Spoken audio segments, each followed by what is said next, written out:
Ladies and gentlemen, welcome back to OPC Season 2. I'm AVRL. Joining me still tonight is Pixie as we're about to head into our final match of the evening. Libalent Supreme take on the Flash Wolves.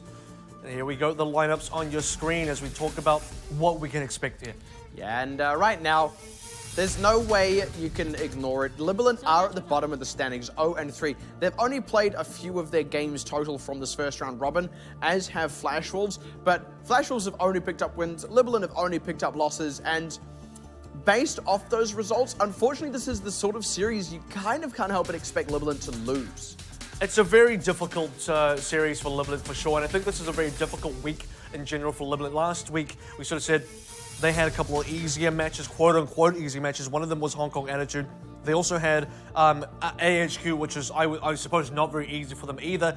And this week, they're going up against Flash Wolves. So, you know, this has been a tough run for Libalent Supreme. It has. For sure. So we're going to get a couple words from both sides before we actually head into the match themselves. Or not, never mind. Nope. When no one's going to come up on stage, it's like, does anyone want to come up and say things? Anyone at all? No, we're not interested. We just want to play video games. So Any teams here? don't mind that. Nope, all right. Gotta go to dollar here. Bit Yeah. Okay, never mind. Anyone from the audience want to volunteer to be Flash Wolves' new manager? There's no one. No one stepped up for the game. So, yeah, let's kind of go back a bit to what we were talking about before. Look, Libalent, it's going to be a tough one for them to win. And, like, just, again, based off sheer results and what you would assume that says about the relative power level of these two teams, this does feel like a very winnable match here for Flash Wolves. But it's one that Libalent desperately need to win. There is going to be no situation in this tournament where you just can't shake the standing you're at because too many matches have been played. So that's not going to be a factor. But if you never pick up wins, then yeah, you're not going to move in the standings at all. And right now it is Libalent on the bottom. They need to pick up at least one win to at least have a slightly higher ease of mobility if they do have this kind of big turnaround coming into the second round robin. It's still a possibility for them, and they kind of need something like that to happen. Really, ideally, they'd want it to happen starting now, but this is going to be a hard match for that to start in. And there's the other problem as well. We talked about this the first week, which is Libalent Supreme now the only team representing Japan in the OPC. After having our previous two Japanese teams drop out of the OPC, Libalent Supreme came through in that qualifier. So, I mean, they have the weight of this country riding behind them, and they have a reputation there riding behind them. And the reputation, unfortunately, is, you know, could this be a case of new team, same Japan? And that's a bit of a problem that these guys come in with. I'm going to come out the gate right now and say the answer to that is no, because Libalent are leaps and bounds better than both Sun Sister and Detonator Gold were.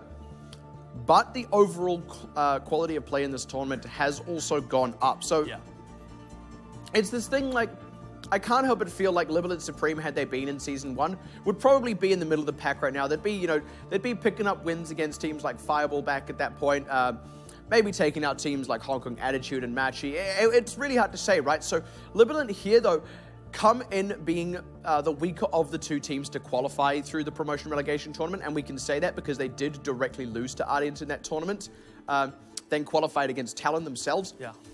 They have to match the level of play of the teams in this tournament, and that is a level that is higher than it was before. So they kind of have to learn it on the fly, and they're already starting behind the 8 ball. Definitely, and you know, before we talk about Flash Wolves, who will come up after this, or rather, after we see Libalent Supreme up first, and the thing I wanted to point out about Libalent Supreme very quickly is where are their strengths of this team? And one of the strengths for me that we've already seen has been Pepper, but this is the man I want to talk about here. His name is Hotate. He's been the guy on the Doomfist for this team. I know it's not on the sort of list here as his most picks, but he actually has been the primary Doomfist player on the team. And when Libalent Supreme have been really showing up, it has been this guy on the Doomfist as well. It's kind of a similar situation to Machi, where when Nuns picks up the Doomfist, they get some decent results. When Nuns drops off the Doomfist, suddenly it looks a little bit shaky. Same thing sort of happens for Supreme as well. Then you also have the tank line in the form of Jasper and Dariton, who represented Japan at the Overwatch World Cup and had some pretty good results there. So we know there are some good players on this team. We just need to see them come together and try and get a win. Quick recap here as well for Flash Wolves. Team we already saw play just yesterday against Hong Kong Attitude, picking themselves up another win there in what was a quite hard-fought series, but Realment And now Zonda as well. Interesting that they're including the Ana on that. Technically, he has played that when they've done triple healer, but that was in Season 1. We haven't actually seen him do it yet. But Sinkler there, Ana most pick, that sounds a little bit more accurate. And this is the man himself, Bacon Jack. So the thing I want to point out about Flash Wolves is one of the 2 games they've had so far. The 2 matches have been one against AHQ. That was a 3-1 victory. They beat Hong Kong Attitude last night, 3-2. That was a lot more difficult. When you look at the AHQ versus Flash Wolves matchup, that actually looked a little bit more smoother for Flash Wolves. So you really do have to sort of kind of a few questions about this team as well, because look, they had a shake-up at the World Cup, not very favorable results there, didn't come out with the wins when they really needed it. Then they had the map loss to AHQ, which by the time OPC Season 1 ended, they were basically 3-0ing AHQ on every single stop. Hong Kong Attitude as well. They stopped Hong Kong Attitude. They made sure they never lost to Hong Kong Attitude, but this was their biggest scare yet. And at what point does a scare become an actual win result for the other team? Especially with Hong Kong Attitude already tonight looking better than they had last night against Flash Wolves. So you almost wonder if they were to play that exact same game right here, right now, with Hong Kong Attitude playing at the level they were today, would Flash Wolves have actually held out? It's really hard to say. Honestly, I would even lean towards no, they wouldn't have, but they are still a strong team that has earned their 2 wins that they have. They do desperately want to put another one on the board. This is a very achievable win for them. Libalent aren't going to go down without a fight, though, and after yesterday, Flash Wolves really need to address what wasn't going right in the series against Hong Kong Attitude, because it did really come close. And that's the other thing, right? Because Ardiant has to be a talking point in the OPC because they're currently the table toppers, and for good reason at that. They haven't dropped a single map. Flash Wolves dropped a single map on their very first day, on their very first map, nonetheless. They dropped a couple more maps on their second day. So, you know, for the reigning champions of OPC Season 1, the defending champions now coming into Season 2, it hasn't been the best opening for this team, and they will be going up against Ardian at the finale of the first round robin, which happens next week. And so for Flash Wolves, if you came that close to losing against for Hong Kong Attitude rather, you need to now start shaping up those weaknesses, and you can't have any weaknesses shown now against Libalent Supreme. You want to see some good stuff out at Libalent Supreme, but for Flash Wolves, you have to be winning where you were expected to win, and unfortunately for Libalent Supreme, this has to be an expected win for Flash Wolves, and they need to pick this up easily. Now here's the interesting thing, if we do end up in a situation where Libalent do pick up a win here, we kind of have this position where it's kind of looking like first, second, third is going to belong to Ardiant or Flash Wolves. That'll be the first and second, and then Hong Kong Attitude being that third. If Libalent do pick up a win here, that actually pushes Flash Wolves out of that, even if they were then to go on to beat Ardiant. Just in terms of the standings themselves, it would actually be, assuming no other games are lost for either of those teams, it would be a tied first between those two. So Flash Wolves are always going to be within striking distance, and this is something we've talked about. These top 4 teams will always be within striking distance of the bottom 4, and it's something Flash Wolves have to respect here. And if the worst does happen and they pick up a loss, it's going to really hurt where they sit in this top 4 in the end. All right, well, we are going to start things off now onto Lijiang. Gardens will be the first stage of the map. Tate onto the Doomfist again. Bacon Jack to match him on the other side. Yeah, this is what I like to see out of Libalent Supreme. We actually saw Bacon Jack on the Doomfist last night, sometimes actually overextending a touch, but this time going very aggressive very quickly, not getting punished for it just yet. Singler picks up Diariton, and that's what they're really after for this opening fight as Jasper loses the mech. And wow, Zonda really pressing the go button to close out the last couple, and actually Libalent not really covering their own retreat there, so that's a pretty resounding victory for their first fight out of Flash Wolves. Definitely, and a big turnaround from Hong Kong Attitude match last night as well, because we did see Lijiang Tower for that one. Hong Kong Attitude did win that one as well, and part of the way they won that was shutting down Zonda, making sure that Bacon Jack didn't have impact either. Now Zonda on the Soldier Doomfist has probably been the weakest of the Doomfist combos we've seen so far, and it might still be now because Zonda looks like he'll go down. Yeah, and that was a quick pick onto Bacon Jack. Flash Wolves weren't actually quite positioned in a very disciplined position there. They did give Libalent a lot of space to kind of dive onto them. They could have either been a bit further back or a bit further forward. They looked like they were caught between retreating into a defensive position or making an aggressive play, and they got punished for it. Absolutely, and this composition, so far based on history at least, really depends on Bacon Jack going off, because Zonda didn't have a lot of impact on the Soldier when the Doomfist was being played by Bacon Jack as well. It was very much Bacon Jack make or break, and Zonda's just playing spectator. So let's see if that can actually happen. Stick. The Pepper Stick, they're actually forced out this Transcendence. Now Hotade picks Bacon Jack in spite of that defensive ultimate. So actually Flash Wolves are looking in a little bit of a tight spot here. They've still got this tactical visor out of Zonda, but they've actually just opted to back off. Oh, K-Momo goes in with the self-destruct, but but I don't know that it's going to catch anyone, and indeed it doesn't. He loses his life for that. That wasn't a particularly necessary play because the rest of the team had backed off. That's a double bump, though. This is actually, you know, despite Bacon Jack getting that, the Libalent Supreme are definitely in the lead, at least into progress. Now, Zonda, oh, wow. Bumped off the edge during the tactical visor, which was already being countered by the sound barrier. Flash Wolves commit their own sound barrier now as they pick off Hotade, but they do need to get a bit more than that out of Bacon Jack. And Pepper is still in this one, still pulling a lot of weight here. Bacon Jack can't find any targets, so he's just going to try and separate off members. Transcendence forced out of Selene by Bacon Jack, but now the team is looking very healthy here, Libalent Supreme, and there aren't really similar resources left for Flash Wolf. Sinklin now committing his own Transcendence, and that's all they've got left to go on, but it looks like it's been enough as they pick off Selene and Darrington. They may be able to push this one over to 80% here, Libalent Supreme, but this is going to be a fight win for Flash Wolves. A big pickup by Bacon Jack as well. It's interesting, Doomfist is so vulnerable after just landing from that meteor strike. We've seen, you know, guys like AEO place a pulse bomb where the Doomfist is going to land. We've seen our guys like Bacon Jack land the punch exactly where the Doomfist is going to land. Push this over 90. Flash Wolves are finally going to get this, going to get the flip on the cap. But yeah, we nearly made it to 90, and that's the point I want to talk about because Libalent Supreme, they might have lost the fight, but progress-wise, so far ahead, they can use that. Yeah, and that's the thing. They got it to the point where you can afford to lose that fight. As much as you don't want to in an ideal world, if you have to, you want it to be them. And then, now they just go on the aggressive. Realman already picked off Hotade. Great target selection. They do just start trading back, but this could be the closeout from Zonda. It doesn't actually get much with that Deadeye. They do close out on Hotade, but really they're just trading kills back and forth. Jasper will get back in the mech. Kemomo's going to need to get something out of the self-destruct as Zonda actually going to get the headshot into Kasuke. So that should be the holdout now for Flash Wolves, as Libalent did end up exhausting just a few more resources than Flash Wolves. Now we're seeing a lot more impact on Zonda. I had to really question the Soldier pickups. Like I said, Soldier Doomfist, that seems like the weakest DPS composition duo we've seen so far, at least out of Flash Wolves, and maybe in general in the OPC. But Kree and Doomfist together, look, the Doomfist combo, I like that. It works out. Zonda has a lot of impact. We've seen the impact that Moik had against Blank as well. Now it's starting to really turn in the favor of Flash Wolves.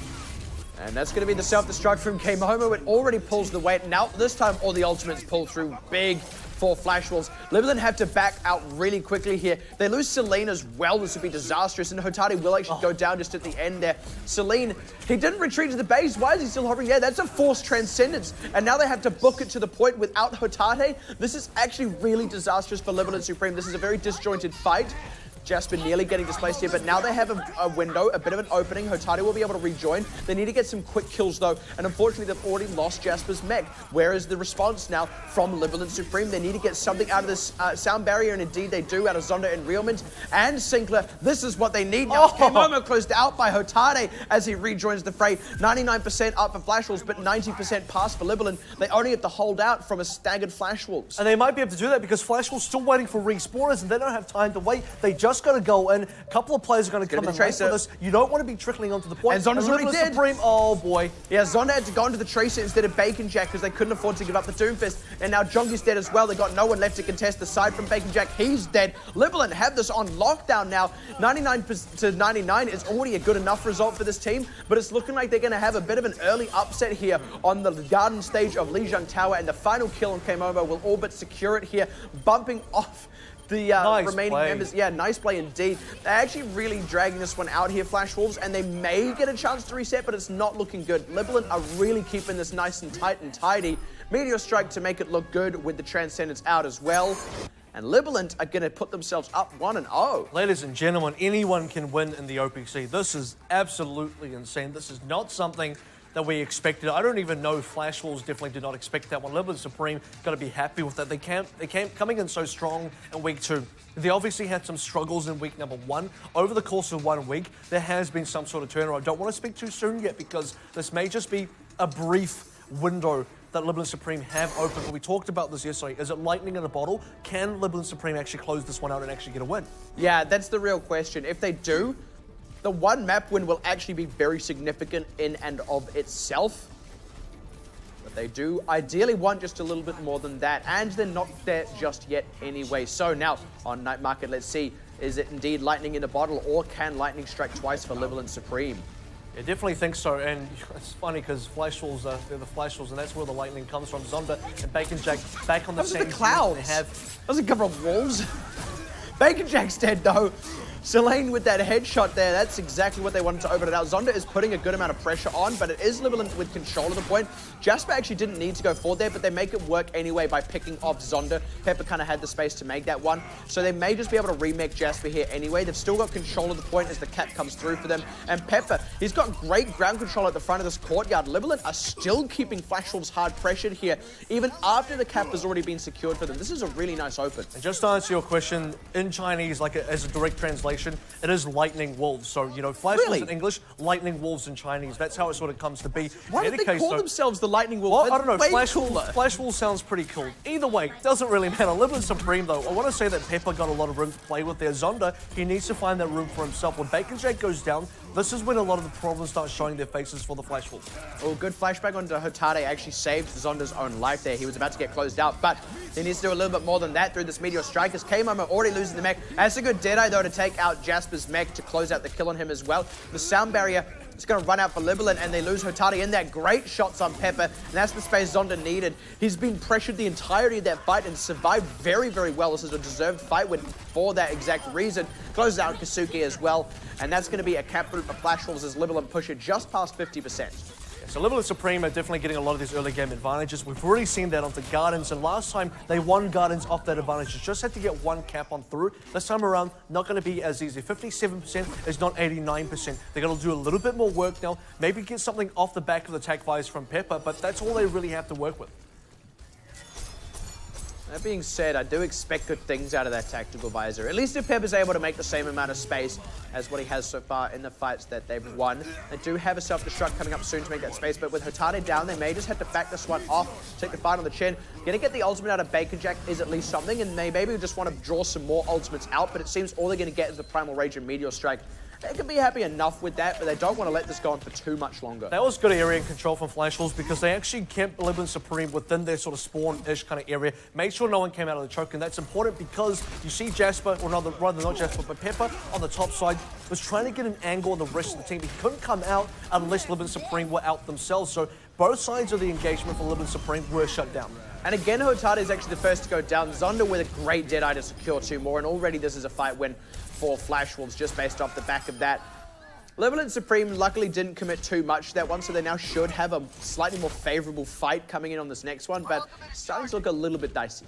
And the unfortunate thing is, this is not an economic problem. It's not that Libalent Supreme do not have the ultimate. It's not that Libalent Supreme are economically unfavored, but positionally, Flash Wolves just control this choke so well. Libalent Supreme have to get out of this choke, otherwise Pepper can't get a good angle, or at least he's not safe. That's aggressive by Sinclair. They're trying to cover Bacon Jack so that he can die, but if it doesn't pay off, this could be terrible for them because Pepper's on this backside, and now there's no Transcendence, but great response to shut him down nice and quick. Now Libalent looking worse for wear as the sound barrier is out from Flash Wolves and they need to pick up some kills, but their DPS is too low in Hotade. He's gone into full retreat. They lose Jasper entirely, and again, they're just going to have to back off and hope that they can get a last-ditch fight. And Libalent Supreme are consistently stuck inside their choke, consistently stuck inside their base. Pepper finally used a tactical visor, but couldn't get enough. You see, he's just not safe. He doesn't have the space to play with. Libalent Supreme need to make their space, but now they don't have time to do anything else. Yeah, they ran around the side to the point, but it was a good move by Flash Wolves. They were willing to let some of Libalent do that because they were cutting off the other half. So yeah, they got there, but there were going to be no reinforcements coming to make something with that overtime. Very well read by Flash Wolves, very well dealt with, and they are going to even it up 1-1 off the back of that. Really unfortunate loss for Libalent Supreme because you see where the early victories are. When Flash Wolves do not have the area control, when you have the start of the fight, everyone comes out at the same time, there's no way you block the other team from getting out of their choke. That's fine. Pepper has a lot of room to play with. Everyone's in front of him. Tanks are in the front line. Suddenly, if Libalent Supreme gets stuck in their base, if they get defeated in any sort of team fight, that's when their team's just stuck in the spawn or in the choke sort of area. Pepper doesn't have anywhere to play with as a soldier. He needed to swap up onto the Tracer far sooner. Use what works. You won Gardens off of using Tracer Doomfist. Just use that again. And you know what? We saw Flash Wolves doing a similar thing recently. It was yesterday against Hong Kong Attitude. They did it on King's Road. They did it again on, I want to say Volskaya.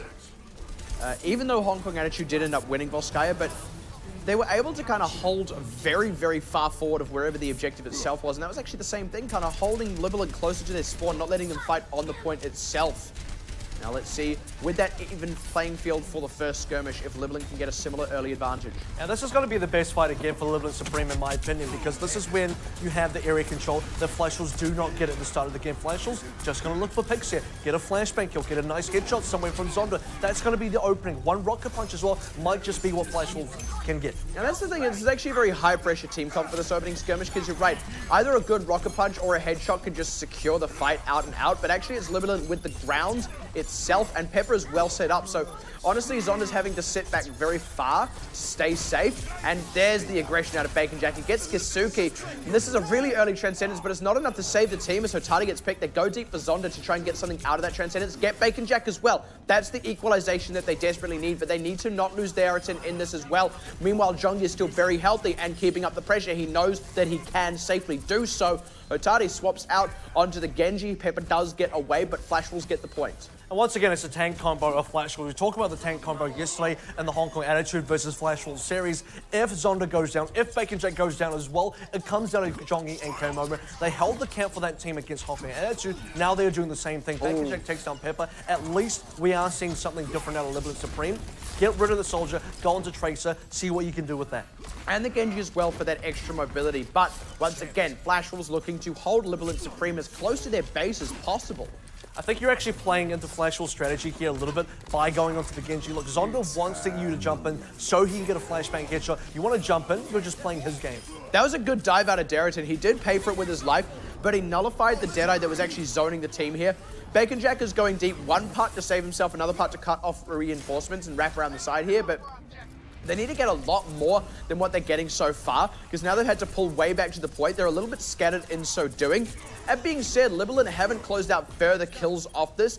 They've got a bit of ground to play with now, though, so if they can secure some kills now, they should be in good stead. Got to last out, through this Transcendence. They do pick Realment, so no sound barrier available as Hotari looking to go big with this Dragon Blade, but Bacon Jack is trying to go off with the Doomfist, goes down. That's the opening they need. Hotari needs a bit more, though. Didn't get much with the Dragon Blade itself, but they've got the ground. They may just get a cap through here.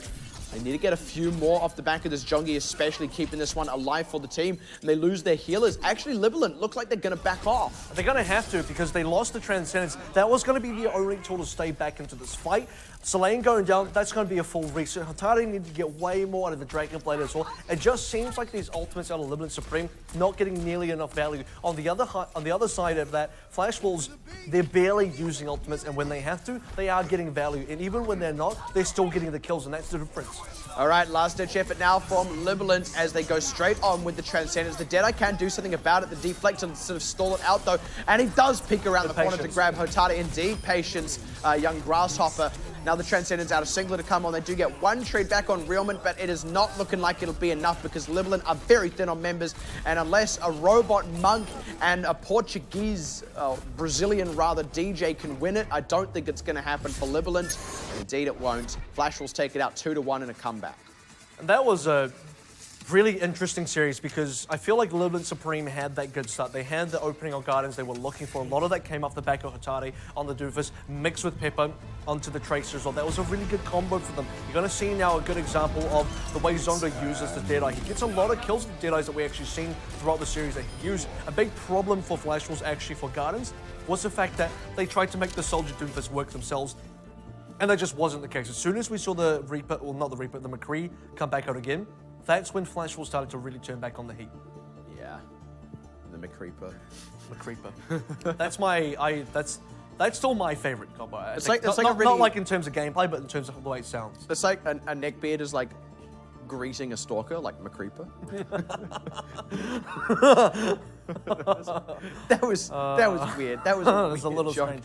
But we have, we haven't actually seen that DPS combo anyway. But you make a pretty valid point there. Yeah, it does honestly just seem that the McDoomfist combo, supersized, is really working out for Flashwolves here, above and beyond the Soldier Doomfist. And the interesting thing is we feel Zonda is an incredibly strong Soldier player. He is, but we did even notice previously during Season 1 that actually when he didn't have the same sort of safe places to set up on Control compared to the other game modes, he wasn't having the same impact as the Soldier. And I think the McCree in general is just allowing him to have more immediate impact. And if he does get dove, he has a few more tools than popping down that healing field and just kind of hoping he can out DPS. He can flashbang, he can headshot, and it really nullifies some of the DPS that are going to be diving onto him. To me, it's actually the combo potential from the two DPSs together. Let's take a look at the replay here. But yeah, if you do a rising uppercut, that should be a headshot. That's at least an easy body shot, 70 damage. So this was the fight where Libalent Supreme really started to open out their lead. And I mean, the early pick on K-Momo was just a part of that. Bacon Jack answers back. But what happens now is Flash Wolves, they either had to fully retreat or fully commit, and they sort of do half of both. Look at where the other half of the team is. They were waiting for K-Momo, but now they're just all stuck towards the edge, and it gives Libalent an opportunity to pull back here, draw Flash Wolves into a trap, and now look at the rest of this Libalent squad now coming in to pincer in on Flash Wolves. The Transcendence is there to keep them safe. Sinclair does not have his own yet, and they keep it alive for much, much longer than I think Flash Wolves were expecting. Suddenly, Flash Wolves are out of resources, and the kills are going to start coming through just barely for them now. And even then, with the extra ultimates, Libalent draw it out. They lost the fight, but if you look at the percentage points, they started that at about 30. They ended it at close to 90.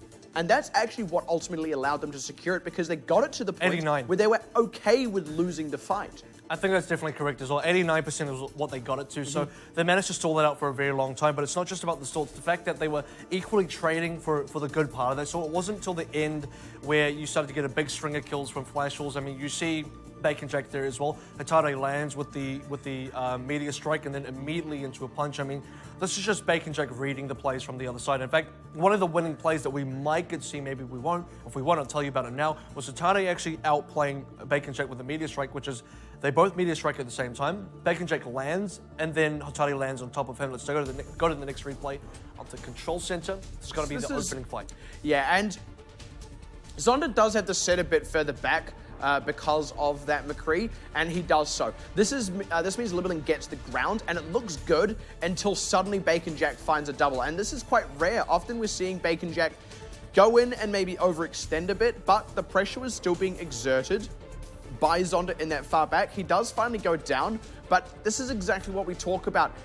Often when the DPS of Flash Wolves finally die, they've done enough groundwork on the remaining members that Jongi and K-Momo, especially Jongi, can go aggressive, and that's what happened there. Sure, Libalent finally got those DPS out of the picture, but Bacon Jack had already done the work he needed. They'd already opened up enough damage that half of Libalent had to retreat, and then Jongi sees the space, sees the opportunity, commits to it, and suddenly all the work you've done as Libalent has actually just been working in favor of Flash Wolves. You've overexerted yourself. And that was the key combo that secured a lot of fights yesterday in the Hong Kong Attitude Series, was K-Momo and Jongi. Look, your DPS duo dies, your tank duo keeps things going. They keep things alive. They make sure the supports are still in this game. Wait for your DPS to respawn, reinforce the fight, and you can still win. So definitely, you know, pulling more than their weight even in a lot of scenarios. Oh yeah, absolutely. And we often talk about that kind of coin flip, like it's either, when we're talking about the MVP, either it's going to be Bacon Jack or it's going to be Jongi. A lot of that is kind of why, like what we just saw there. So that was Libalent's pick as well. Unfortunate to pick up the loss, but it was neutral territory, and they did take it to a three map series. Yeah. Which isn't too bad a way to start, all things considered. But now they go into Flash Wolves' pick, and it is going to be King's Row. And I think the important thing to note here is that we are seeing flashes of brilliance from the Libalent Supreme side. Or is that lightnings of brilliance? That means that Flash Wolves are not invincible. That also means that for LS, they have a chance to get into this game, and nowhere is it completely safe for Flash Wolves. This is not going to be a rollover. This is not going to be an easy win for Flash Wolves. You've already dropped the stage of Lijiang Towers. What could be next? Are you going to get capped out now in King's Row? Are you going to get held somewhere by Libalent Supreme? Anything is still realistically possible, and I don't want to rule out LS just yet. Yeah, it does often seem that Flash Wolves, when they're getting a bit of a lead, positionally they then are able to close out the game. It's a bit different on Control because of the 3 stages, but certainly that seems to be how it's going. But they're not always getting that lead. And sometimes it is also being broken as well. So they're looking like way, way better than their opponents when they are going off, but they're not quite going off with enough consistency right now. And that's something they're going to need to pick up on just in general over the course of the tournament. But that is the window that Libalent Supreme can take advantage of. You know what's interesting is this is now the first time in Season 2 that Flash Wolves have actually opened up with a win on the first map. That's a good point. They dropped control to AHQ on the first showing. They dropped control to Hong Kong Attitude as well last night. So actually picking up, they nearly dropped control. Let's be fair, they actually were risking losing control again to Libalent Supreme, and that would have been an awful way to start. So whatever's happening on control needs to be addressed for Flash Wolves, because even then it wasn't a super clean win for Flash Wolves on Lijiang Tower. Yeah. But the other side of that coin, of course, whatever is happening on control for Flash Wolves, it is not happening on Escort, Hybrid, and Assault, and it is indeed on Hybrid that we find ourselves now. We saw how Kings Row, and Lucio Ball actually, we saw how Kings Row went yesterday against Hong Kong Attitude. If Flash Wolves can pull a repeat performance, then I do expect a bit more of a shutout kind of win. Yeah, this is definitely, if we're going by last night's results, Hong Kong Attitude, great win on Lijiang, and then coming on to Kings Row, bit of an uh-oh moment, so we don't want to see Libalent Supreme fall into that same trap. Certainly, though, Flash Wolves will be laying out the bait. This is Bat Country. Nope, okay. Well, I'm going to agree, yeah. I So don't have any Wolves- evidence to suggest otherwise, so... Have you seen Fear and Loathing in Las Vegas? I have. Oh, whoa. Oh, all right, sure. Well, it's going to be Flash Wolves on the defense first, and interestingly enough, Zonda on the McCree. This is a very solid soldier map for him, and they've kind of given up the high ground. They've made it work, though, getting the pick on Hotade, but they need to be careful to not get really collapsed upon here, because the respawns do favor Libalent. Well, that's the thing, right? He's on the McCree because this is the combo that has been working. We just saw Hong Kong Attitude beat Blank with this combo. We actually saw Flash Wolves beat Hong Kong Attitude with this combo too, so you know, why not? It makes perfect sense. They just won Lijiang as soon as Zonda swapped onto the McCree. And you're completely right. Zonda's Soldier is great, but that Soldier Doomfist combo just doesn't seem to have the same impact. So happy enough to see Zonda on the McCree. Sinclair is currently floating back to his team as fast as he can, and there is still a window. Yeah, there's a bit of a window here for Libalent. Actually, the moment he arrives, he dies. It's like that Rodshi animation. Zonda is well going down, so this is the window for Libalent as they pick up Realman. Bacon Jack, he's trying to keep his team in the fight, got plenty of shields, but he's not actually getting any kills, and Hotade has got a good number so far. Finally does go down himself to Bacon Jack, but then Bacon Jack immediately loses his life. That should be Libalent getting themselves a point. And it should be a cap on here. I don't see Flash Wolves trying to get back into this one. They don't have the tanks. You absolutely need the tanks. If not a tank, at least a Tracer like DM that can just dart around and not get killed. Maybe that was a one-off situation. Okay, well, they're going to go with an ultimate. And that is way too late as well. They commit 2 ultimates for that. The cap was already through. They did not have the members, and now they're at great risk of just feeding ult charge. Not that there are any ultimates for Libalent to charge up anyway. They've got the full run of them. This is really just Flash Wolves throwing themselves at the wall for no gain. And this is exactly what I expected in the series between Artie and Machi, but now you're seeing the other side of that. What happens when it doesn't go right? This is exactly what it looks like. It's Flash Wolves feeding members, now struggling to get back into this fight. A lot of ultimates being used here now. Yeah, now Libalent have the ones to use themselves. They can afford this, committing only the Transcendence and Self-Destruct so far as Hotade picks up a kill. Soundbarrier as well to keep it going, but they're making the space, so they're happy to commit these, and at the end of it all, they still have an ultimate advantage. They still have 2 whole ultimates. The Flash Wolves just don't have available at all, and are starting to charge up the ones they just used. And they have control of the objective as well. They're still pushing the cart. Flash Wolves haven't really stopped up the progress whatsoever. Libalent Supreme got a lot to work with there. You've already talked about ultimates, but really look at what the ultimates gives you, and they're getting kills on top of that, so the cart definitely keeps moving. Zeratin using his ultimate as well, the Primal Rage, to create space for even more cart movement, and it forces the only ultimate Flash Wolves had, that Transcendence. That's now out of the picture. Bacon Jack's getting hard pressured. He has to retreat. Darrington will trade his life to make sure that one goes through. And they lose Pepper, actually, so this is now Flash Wolves' opportunity to start securing this one. K-Mom is getting pressured, but Zonda rejoining the fight should be enough to keep Libalent at bay. Still pretty even though. I mean, it's keeping it at bay, but for how long? Because the cart still continues to move. While all of this is happening, this is now the first time that Libalent Supreme really back off and really don't get a chance to keep the area control over the objectives themselves. Now the ultimates come back online for LS as well, and suddenly you got to think Flash Wolves in a little bit of a troubled spot. They got ultimates, they need to get them now. As the Dead Eye out, and it gets nothing straight into that Transcendence out of Selene, and Zonda's pressured way back. Quick sound barrier saves him for a moment, but it's only a moment until the self-destruct triggers. Darrington getting saved by his own sound barrier from Kasuke. Plus this Transcendence out of Sinclair now to kind of buy Bacon Jack and Jongi a bit more time. Also Zonda for the respawn. Pepper is keeping him, funnily enough, peppered with bullets. They need to get a little bit more than just Solane and Darrington here though, and Hotati could just be exactly what they need. And now the respawns start to favor Flash Wolves. They hold on through what was a very dicey moment, but also Libalent are really respecting the closeness of the respawns here for Flash Wolves. Yeah, I think so as well. They did get a little bit of cart movement. They announced in a very precarious situation, a precarious kind of spot on the map, I guess, for both teams, because for Flash Wolves, you're at the risk of it just going over the cap. For Libalent Supreme, you're going to reinforce a lot slower back into this fight, and now less ultimates. Flash Wolves in a much better spot than what we just saw. Pep with this pulse bomb. If he gets a major pick, it could just dictate the pace of the fight, but Bacon Jack himself could get a great pick. And actually, it's Jongi and Zonda who open it up. Bacon Jack gets one for good measure as well.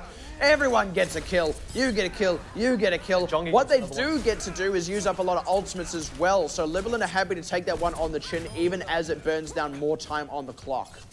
And this is definitely burning a little bit more time as well, just making Jasper take the longest amount of time possible before you get back into this. 1 minute 32 remaining now for Libalent Supreme. A lot of momentum earlier on. A decent first attack on Cap A. Pretty interesting throw for Flash Wolves, trying to hold on to that one, well punished by LS, but now it's all Flash Wolves on this defense. This is what they did yesterday against Hong Kong Attitude. Flash Wolves went very far forward, so I want to see if Libalent are able to kind of punish this, draw them into an overextension. Zonda getting the kill with the Deadeye, though, it's going to make it very hard to do that. That's a good pick, though. And now with these Transcendences out, it gives Libalent a bit more forward movement. They need to get back to this cart, though, and that means they need to convert a lot of kills very quickly here. Good pulse bomb to separate out the healers, but no kills going through for it. And Libalent are just getting pushed further and further back while still not actually getting any kills. Flash Wolves are successfully wasting time, and wow, a double out of K-Momo with the self-destruct is all they're going to need to keep this, Libalent at bay even longer. And they just lost a ton of time off that Libalent. That's really all that happened. And not even Hotate can find anything on the backside. I mean, in this sort of situation, even if you're losing, you just want a couple of pickups. You just want to force a couple of unfavorable respawns on the defending side just to make the defense walk back a little bit. You don't want this forward pressure from them, especially not if your cart's pushed up, especially not if you're about to go into the overtime. 20 seconds remaining, yeah. They got to win a fight and get all the way to the cart, and wow. That's one way to start it. But the trade back, oh my goodness, Hotate too deep. And they've still got to actually fight through Flash Wolves. Flash Wolves knew that Libalent had to get past them before they got to the cart. So they're just going to try and hurt the column as it marches. And they're doing a great job of that. Jasper taken out as well means they lose a lot of the high mobility. Someone is at least on the cart, but they're not going to get much reinforcement here because the remaining members of Flash Wolves are still keeping the column suppressed here. Now they can just pull back, wait for the respawns, and they'll still get a final fight while Libalent are still trying to reinforce the cart itself. They are on the cart now. 2 members pushing that one along, so close to capping this one out. Flash Wolves just buying time. They're trying to get all their members together. If they can get enough players here, they will make a final stand. Now here we go, Flash Wolves going in. Libalent are just lacking 1 or 2 members now, notably Hotate, but he will be able to rejoin the fight. Deadeye, if it gets someone, could swing this as it is. Ooh, doesn't quite thread the needle on Jasper there. Pulse Bomb catches Bacon Jack despite the Transcendence from Sinclair. That's a big one to open it out. Hotate needs to get a Dragon Blade Quick Smart and needs to get something big with it. Darrington forced to use the Primal Rage there, but the good self-destruct catches too. Hotate catches K-Momo, and that's going to be the cap now for Libalent. They keep the game alive. Only 1.5 minutes left, but Hotate's still doing work. They're actually opening up a ton of space, and they'll have this Dragon Blade as well. Absolutely. That was really key. I mean, I think you mentioned we need to get this Dragon Blade, but they didn't even need to use it at the end of the day. Getting the original kill onto Bacon Jack, I feel like really opened up space. Zonda getting no kills on the Deadeye as well was probably something Flash Wolves really needed to have happen, or rather get some Deadeye kills to actually save that cap, but nothing else from Flash Wolves to show here. It's going to be Libalent Supreme pulling out the blade at any moment. K-Momo gets a great self-destruct that could determine it. Oh, Hotate too deep, too early with the Dragon Blade, and they get punished. Pepper taken out, Jasper taken out as well, and that's a very quick stop up on that push. Libalent do get some good cart distance, but they are going to use all their resources for no gain. And they're going to need it. They really needed to use the momentum there because they just camped. They're still waiting for respawns on the other side. Flash Wolves weren't really set up on the defense there. Tried to get some kills on the Dragon Blade. Nothing's really happened. Now back onto the Doomfist. Pepper onto the Soldier as well. I don't know. We'll have to see how that works. Zonda looking for more now, did I? Good heavens, would you look at the time. Bacon Jack goes deep to find Pepper while they were all cowering behind shields. They need a wipe quick here because they've only got 20 seconds left. Hotari going down means they're just going to have to book it for this point, and they've lost a lot of the more mobile characters to do that. Flash Wolves are going to make this as hard as possible for Libalent Spring to touch the card. I mean, I think you just said it. Goodness, look at the time because we're about to head into the overtime. Card's still pretty close. Stop. Somebody has to go touch this. Darrington, oh, he got flashbanged. He was close, but he couldn't make it, and now Jasper as well is getting stopped up. No one's on it. Oh, the last-ditch push to try and get on it, but even then, had they touched, they were at a numbers disadvantage. They got themselves from some good distance, more in fact than what Hong Kong Attitude themselves got yesterday against Flash Wolves, and they did That's break. The measuring stick. Yeah, well, in all seriousness, it is because they broke the defense that Hong Kong Attitude failed to break. The Flash Wolves pulled out when they were pushing really, really far forward in the streets, despite the payload itself being almost at the second cap. So that's a good sign for Libalent, but they still need a strong defense to really marry that up and turn this into a win. And I really got to speak to the earlier mistake from Flash Wolves as well. You know, the fact that they tried to save the first cap. Yeah. When I don't think they had any business trying to be back in there. I saw who was alive, 2 supports plus Zonda on the McCree. I mean, it's pretty dicey as it is. You need a tank to get in there. I mentioned they got no tanks. I don't think they should go for this. Realment wanted to go in anyway, had the sound barrier. Okay, your sound barrier in there. You're not going to last very long anyway. You just don't have the firepower. It's just a McCree. Even a sound barrier is just not enough. 3 versus 6 with a sound barrier. I don't think they were ever going to get that win. You're not going to pull off a miracle situation the way DM did against Machi. That's Ardian versus Machi. This is now Flash Wolves versus Libalent Supreme. And I know that sounds a little bit weird, but I mean, you just don't have that kind of advantage. Yeah. And by the time he was there and had already committed the sound barrier, it was actually too late. So that's the thing. It was already a bad decision. And they wouldn't have been able to get to the point in time anyway, so they shouldn't have even been making that sort of decision. They should have just gone, we can't get to the point even in this suboptimal situation, let's not do it at all. But they committed to a bad decision when it was never even going to have a chance at going off anyway. I can't get behind what went on there, but they recovered well enough, I will say that much, and that is an inherent strength of Flash Wolves as well. Like I said, we now have to see how Libalent's own defense works.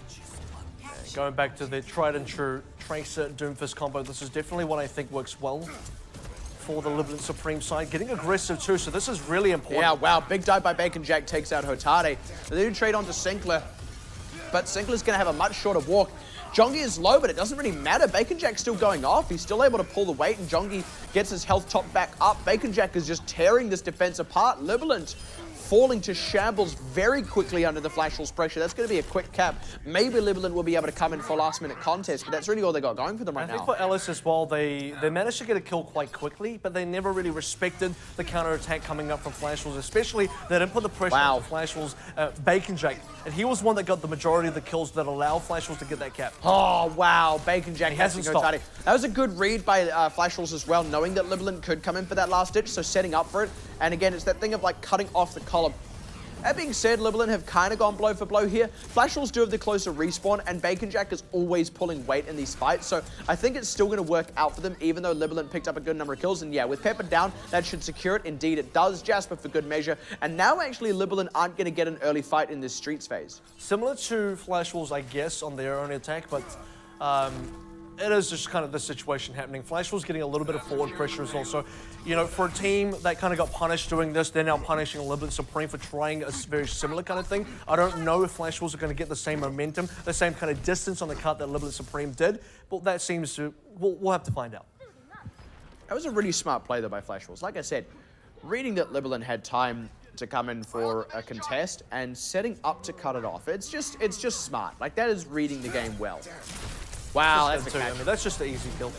Yeah, Bacon Jack is actually doing this a lot. He's kind of lying and hiding where you're not expecting a Doomfist to be. That means they have to pull back members just to deal with him, and while they're pulling back, Flash Wolves go on the aggressive. They find Kisuke and Pepper both, and now Hotare for good measure. They'll be able to keep this payload moving very, very quickly. Man, Zonda got a lot of kills there. I don't think he's done just yet either. Now, this is going to be more movement, and the better thing about the movement here is 5 ultimates. So this isn't something that Ellis had on their own attack. Flash Wolves were able to hold on. Ellis never really got a huge ultimate advantage. On the other hand, Flash Wolves do, so I'm expecting this to be a fairly convincing fight win for them coming up. Zonda wants to Deadeye here. He wants to Deadeye just to kind of stop up Libalent Supreme and get the cart such that they only need to win the fight. It's a guaranteed cap. But actually, that may just happen for them anyway.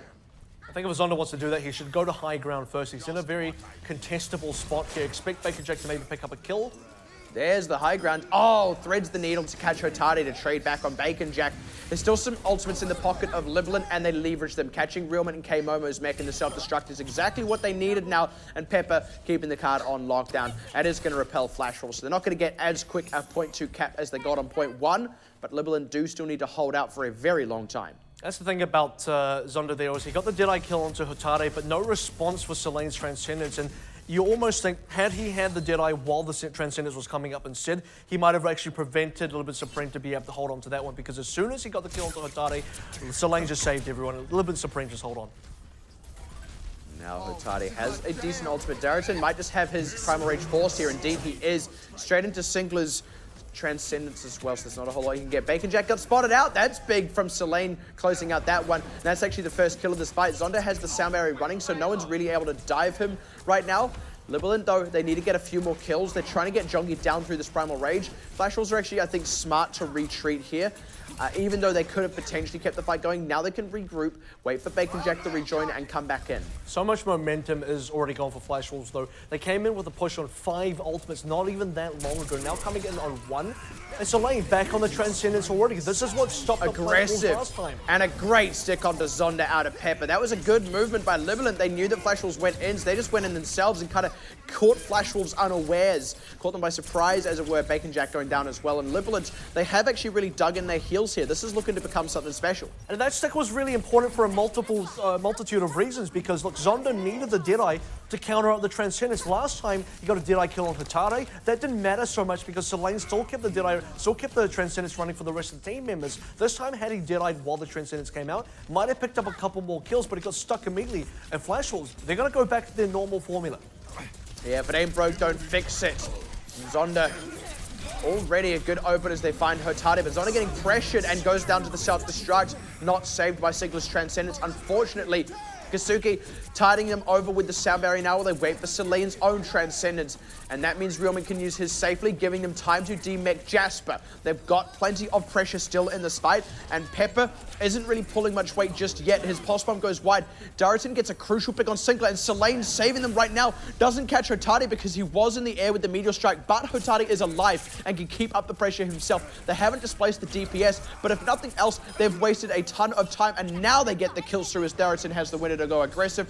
Someone needs to stop Bacon Jack, though. He is actually technically still playing the objective, but it's only him and Jongi. Libalent, this is very much salvageable. Someone needs to stop Darrington because he just got a triple kill into Flash Wolves, and Flash Wolves still respawning here, still trying to reinforce. Bacon Jack's doing all he can. Now got to go back to his own team. Pulse bomb up and available, but Flash Wolves still being stopped up. Look, that was a good fight, but not good enough because Libalent Supreme, tanks held on to that. Tanks are still holding on to that. Yeah, that was a good fight. It was good for Libalent, right? Flash Wolves didn't quite close out the crucial kills, and Libalent just got to respawn quicker because of where the cart is. That's the advantage they have. A good dive, they take Sigler, but they lose Darrington. That could be all it takes as now Jasper gets demech'd, and with 30 seconds remaining, this looks like it'll finally be Flash Wolves getting it over the line. And indeed, they do get K-Momo's mech and Zonda as well, but it is looking like they're going to get it there now. Unless Libalent can get a shock holdout and are they getting it? I don't know. Yeah, Realman's down. They got Bacon Jack, Selene, you beauty. K-Momo as well. And I don't believe it. The respawns do pull through for them. 10 seconds left. Are Flash Wolves not going to be able to do it? I mean, that was just Selene. Selene picked up like 2 kills by himself. It seems every time Libalent Supreme are on their back foot, Darrington gets a double. Selene gets a double. Zonda down again. What is going on? That was great by Pepper, cutting off the column as Flash Wolves have done so many times to them. Hotade cleaning up the rest, and no contest for that final push from Flash Wolves. That was an incredible pull through from Libalent, and they had the opportunity, the ability indeed to do it on Lijiang Tower and failed, but on King's Row, on Flash Wolves' pick, they succeed. This is not going to be an easy win for Flash Wolves. And a roar of victory from Darrington as well. They deserve it too. This is the first map win for Libalent Supreme in OPC Season 2, ladies and gentlemen. Japan is now here. Yeah, and against one of the potential hardest opponents in this tournament as well. This is the Season 1 champions. Now look, they haven't got a match win. Let's not go nuts here. But this is significant. It is significant for several reasons. It is their first map win. It was a good showing, and they did actually come close to winning Lijiang Tower. This series is now within striking distance for both teams, and that could really upset the standings and indeed upset Flash Wolves' prospects at making playoffs in the long run if Libalent do be the ones to close it out as a win. And Flash Wolves now getting flashbacks to last night. This is exactly the Lightning situation backs. they were kind of in. You go to the first break, you're 1-1 in standings. Last night it was the other way around. They lost Lijiang first, then they won Kings Row in convincing fashion. This time around they won Lijiang, but they lose Kings Row. But the unfortunate thing is the map that they did win, not in convincing fashion. Yeah, I think that's completely fair. It's kind of tough because they did get one very, very solid win on Lijiang Tower, but yeah, you're completely right there. Similar to a lot of the games actually against Hong Kong Attitude, it was kind of within striking distance for both that particular round on Lijiang Tower, but honestly, Kings Row, it was a little bit more one-sided, I'll be honest, because Flash Wolves went for that very aggressive defense that worked against Hong Kong Attitude. Libalent broke that defense eventually. It did not last anywhere near as long. They also made a big whiff in contesting the first point after Libalent had really already got control of it completely. Didn't touch it before the cat went through. Looked a little bit silly. And then got completely held up on the second point. Completely. That was Libalent's first successful defense, and it was the entirety of their successful defense. That should tell you a big difference there. If Libalent succeeded in breaking a Flash Wolves defense, Flash Wolves completely failed throughout the entire game. The message I'm really getting out from Flash Wolves right now, and this is evident in all the games they've played, note all the games so far in Season 2, including HQ, including Hong Kong Attitude, and that is, so far, whatever they're doing in the Doomfist composition, it's finding some success, but it is not finding consistent success, and certainly not the way they're looking for. When they are winning considerably, when they are looking very good, it is off the back of Tracer Soldier. That's their tried and true. That's what they know. That's what they practice. And I think maybe it's time you go back to it. We saw the serious mode from Flash Wolves come out yesterday when they were ready to beat Hong Kong Attitude. Now that time exists again because we're going to go to map 3 very soon. It is going to be Assault. Libalent Supreme are going to pick that one as well, and that's all happening after this break. Welcome back to OPC Season 2 as we're about to head into map 3 of the final match of the day. And it is Flash Wolves taking on Libalent Supreme. 1-1 so far is the result, and right now, it's hard to predict anything. Yeah, I just want to, I'm just going to fully call someone out. I just read a comment on Reddit that said tonight was going to be all 3-0 blowouts with the potential exception of blank Hong Kong Attitude, which was either going to be a close series that Hong Kong Attitude threw or a 3-0 to blank. And I don't remember your name, but Reddit commenter, you are completely wrong. It was a 3-0 blowout for Hong Kong Attitude, and Game 3 is anyone's guess. Yeah, I've never been on Reddit in my life, so I wouldn't know. You wouldn't know about that, yeah. I don't know. Call that guy out right now. I think it's important to note that it is very difficult now to really say anything. The way results have been so far this season is stuff that goes completely in a circle, like, for example, Mega Thunder 3-0 Hong Kong Attitude, who 3-0 Blank, who 3-0 Mega Thunder, and it's just like, you know, I don't know what's happening anymore. The important thing, and this is what is really happening, is there is very significant progression happening with all of these teams, not just week to week, but indeed day to day. And when in the few cases where they are back-to-back matches, in those back-to-back matches, and we are seeing that right now on behalf of Libalent Supreme. And what we're not seeing it is really from Flash Wolves. We're not seeing many major changes just yet. There is still a whole series left potentially for them to just fix up those extra things, to overcome their opponents here. But right now it is a challenge they have to overcome. It is not going to be a walk in the park. Indeed, it may not even be a hard-fought win. There is a real possibility that Libalent can start to close out the series from here, and it is their pick. It is going to be Volskaya. What I do know about Flash Wolves is now that they have sort of tasted a little bit of defeat, and this happened in Hong Kong Attitude set, by the way, against Flash Wolves, which is Flash Wolves are now coming into the next map definitely a lot more serious, a lot more prepared. They now know that, hey, we can actually lose. This is not going to be some series where we're just expected to win, even though that was kind of the expectation going in. That expectation now has to change. And for Flash Wolves, no more games and gimmicks. It's all serious time now. Yeah, it's certainly not going to be a cakewalk, which, by the way, is a saying I do not understand. Because who walks on a cake? Is a cakewalk like you're walking with the cake? Because that's actually more difficult than a normal walk, because you've got to not drop the cake. So, like, how does cakewalk mean easy? Like, I would feel bad if I stepped on a cake. I'd feel really bad. I don't know. It baffles me. I do not understand it. But actually, there is something else quite serious I do want to mention here, and that is what this has also been. This thing of the improvement out of all these teams, etc., etc. It's evidencing exactly what we've been saying from the get-go. In fact, we've really been saying this from promotion relegation tournament. Season 2 is a different beast to Season 1. The competition across the board is a lot closer. It's not quite a case of anyone can beat anyone, and it's not necessarily happening because of inconsistency, though there are some teams suffering from inconsistency. It really just is that all of these teams are looking fairly evenly matched, and it is going to be a real hard-fought rat race to secure a spot in the top 4. It is not going to be a sure thing for the returning top 3 teams from Season 1. They are going to have to really fight for their spot. Which is why it's exciting to really think about this, and it's hard to predict exactly who's going to come where, and even if you think you can predict the top 4, and right now the top 4 does look like what you might expect it to be, who is exactly going to be first, second, and third, and fourth for that matter? It's just very difficult to say exactly where everyone actually lands. Very difficult indeed. Well, now out the gate, it is going to be Flashwolves on the attack first. And surprise, surprise. Yeah, Libalent opting to defend with there being map pick. Nothing too surprising there. It seems Hong Kong Attitude right now the only team that really likes attacking when they have the map pick, and even then often they opt to the defense. So let's see how they hold out here, Libalent. And what I'm not surprised about is the fact that Flashwolves are running their tried and true. It's a little long gun shotgun combo. It is going to be the Tracer and the Soldier. This is exactly what Flashwolves do. They're very serious. Yeah, and with that, they already pick out Darrington. Hotade wraps around the side to pick off Sinclair, though, so that'll kind of cut out the legs a little bit from this push, but there is still plenty to go on, especially with Hotade going down. Flashwolves may just opt to commit to this fight, and getting Keisuke is a good way to go, and that to that end, rather. They can keep Realment alive, which they indeed do. They still have the healing to keep this fight going, and this is the pressure now coming out. Celine, he needs to use this EMP to maybe turn the fight back around after Hotade rejoins, but that's going to be their only opportunity. And you can tell that Flashwolves, this composition is so well practiced, so well executed. It's very intricate and very controlled as well. They absolutely know exactly which ground they can take here, how to take that, and what the threats are. So Hotade came in, he got the only kill for Libalent Supreme, and then Flashwolves got the counter trade anyway. And Flashwolves were able to punish any sort of response Libalent Supreme had, but now Flashwolves push into the EMP. This is going to get a little bit dangerous. Yeah, and by the way, what I had said just a moment ago with Celine using the EMP for the defense, he died. He should not have been positioned where he was, and unfortunately that meant they lost the opportunity for a last-ditch defense there.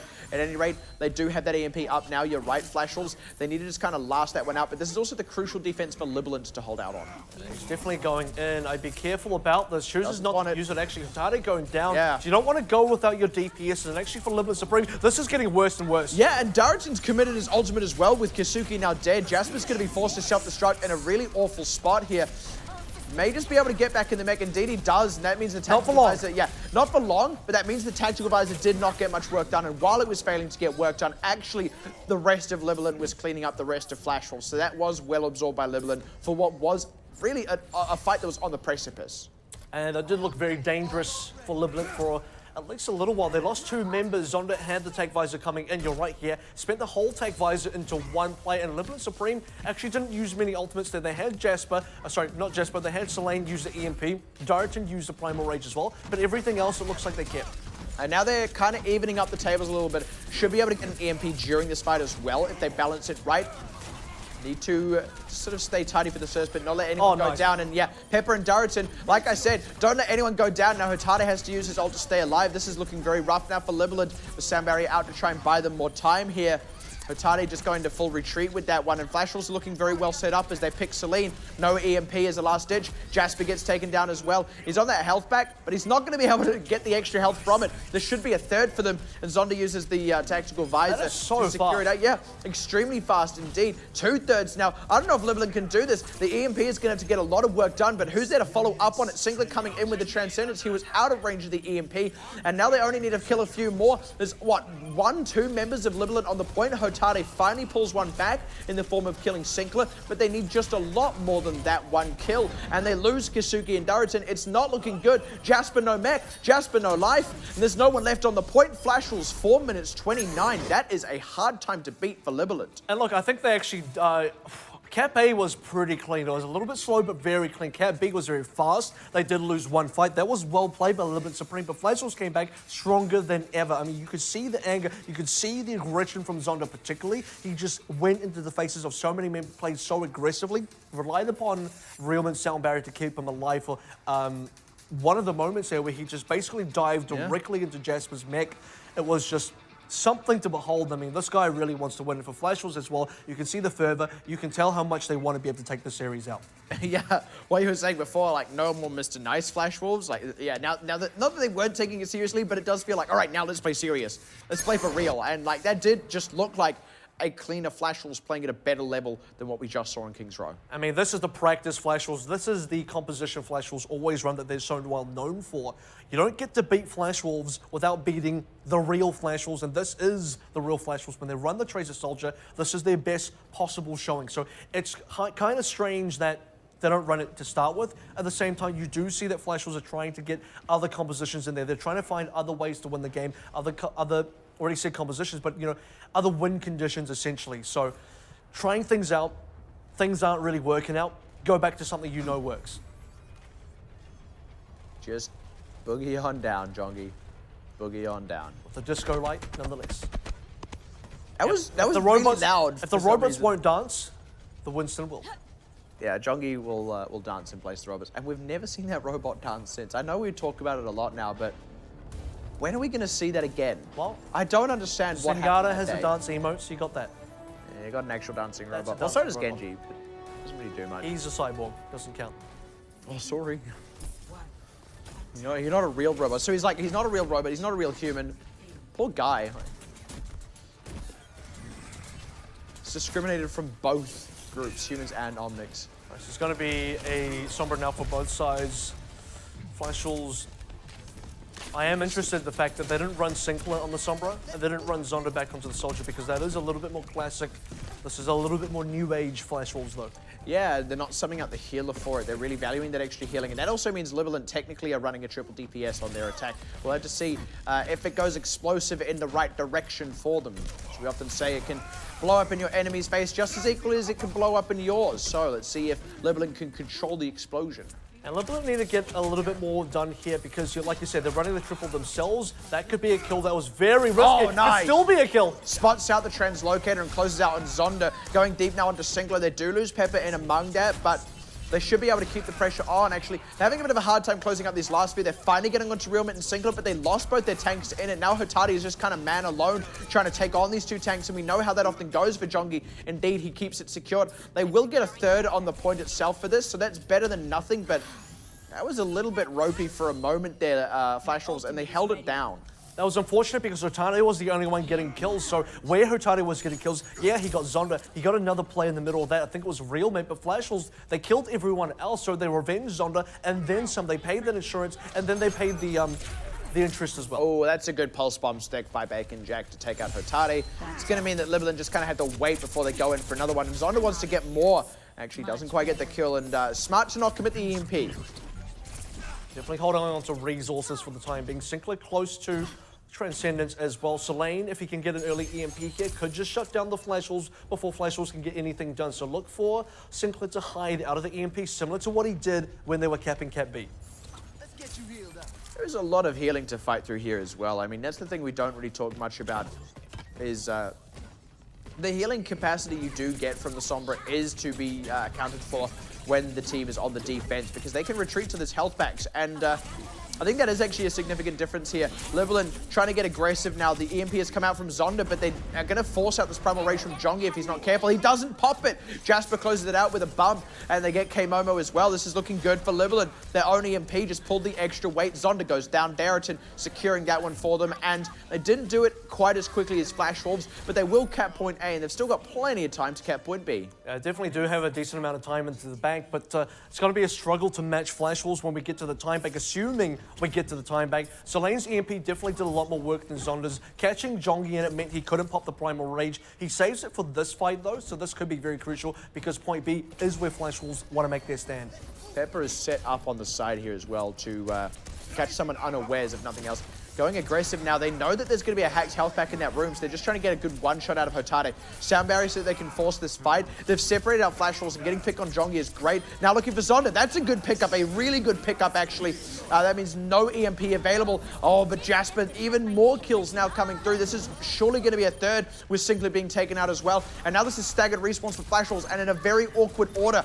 There is still the healing here from the side of Libalent, and Celine, as this goes longer, will get an EMP to secure out any final moments if need be. And they've still not lost anyone. Just yet. Finally, 2 go down as Hotade charges into a pulse bomb, and Bacon Jack putting the team in his big bad backpack once again, picking up a 3K. Does lose his life for it, but he will stop Libalent just shy of that second third. I mean, Libalent came so closer. I expected the second third. In fact, they were at risk of completely capping the entire point. If they did, they might have had a quicker time than even Flash was. But yeah, Bacon Jack, look, the hero, the miracle worker, he's the magic man. Saved the day, to be sure. Now coming in again, Libalent do still have a lot of resources at their disposal, especially that EMP. Zonda has his own, and they've adapted, swapping up to Sinclair now for this triple DPS of their own. Hotade getting picked by Zonda is a very unfortunate start for Libalent and Kasuki as well. They're just going to have to back off from this one, take it on the chin. Yeah, it definitely doesn't end here either. There's a lot more kills more and more. to get. Bacon Jack still trying to find some on the backside. That's a route. That's a full route. Still trying to find some on the backside. This is just going to stagger everyone else out now. 3 minutes and 30. Look, we started with over 5 minutes. That goes down very quickly. Plenty of teams do not cap it within that amount of time. We're seeing Flash Wolves do this a lot, and for a long time, we weren't seeing teams do this at all, but they're really routing enemy teams. I think it is, with the addition of Doomfist, you have that extra mobility, but you'll see they're not even running a Doomfist. They're still confident they won't overextend, and it's just paying off every single time. I am liking it. I think Flash Wolves without the Doomfist is actually working out. That was an awkward translation. That was, yeah. I think I don't think he expected the collision there, but he still connected with the EMP, so all's well that ends well. But they need to get a little bit more than just these 2 kills. There we go. They get the extra now as they demech Jasper, so that should be enough to make it pay off. And here's the route now as they close out on Darrington. It's exactly what I was talking about. Look at how far forward they're playing, but they're not getting punished for it, and it's because they're actually doing it safely. Yeah, take no prisoners, I think, for Flash Wolves. That's definitely the policy they're taking out against Libalent Supreme. Good news for LS. They have the 6 ultimates, but I do want to say this is the risky thing. If they don't get the full cap out of 6 ults, they're never going to get another situation like this because they've waited 3 minutes just to be in this situation to start with, and they are still playing the 4 ults on the other side. So I think this is very dangerous. They got to win now. Yeah, what they've got is a window where there is no EMP from Zonda, but that window will close fast. Here's the aggression out of Pepper. They need to close out with this EMP running. Sinclair trying to retreat. They close him down. That's a good start. They need a little bit more, though, and Jongi pops the ultimate. Libalent are going to have to commit some ults of their own, but there's the EMP and the sound barrier, and now they can't commit those ultimates. They held on for too long, and Darrington gets picked off. That sound barrier was just too much health for them to actually push through without using ults of their own, which they could not do. Amazing use of the only resources Flash Wolves had, and I'm going to be honest, Libalent didn't really read that that was the case. They didn't use ultimates that they could have committed earlier.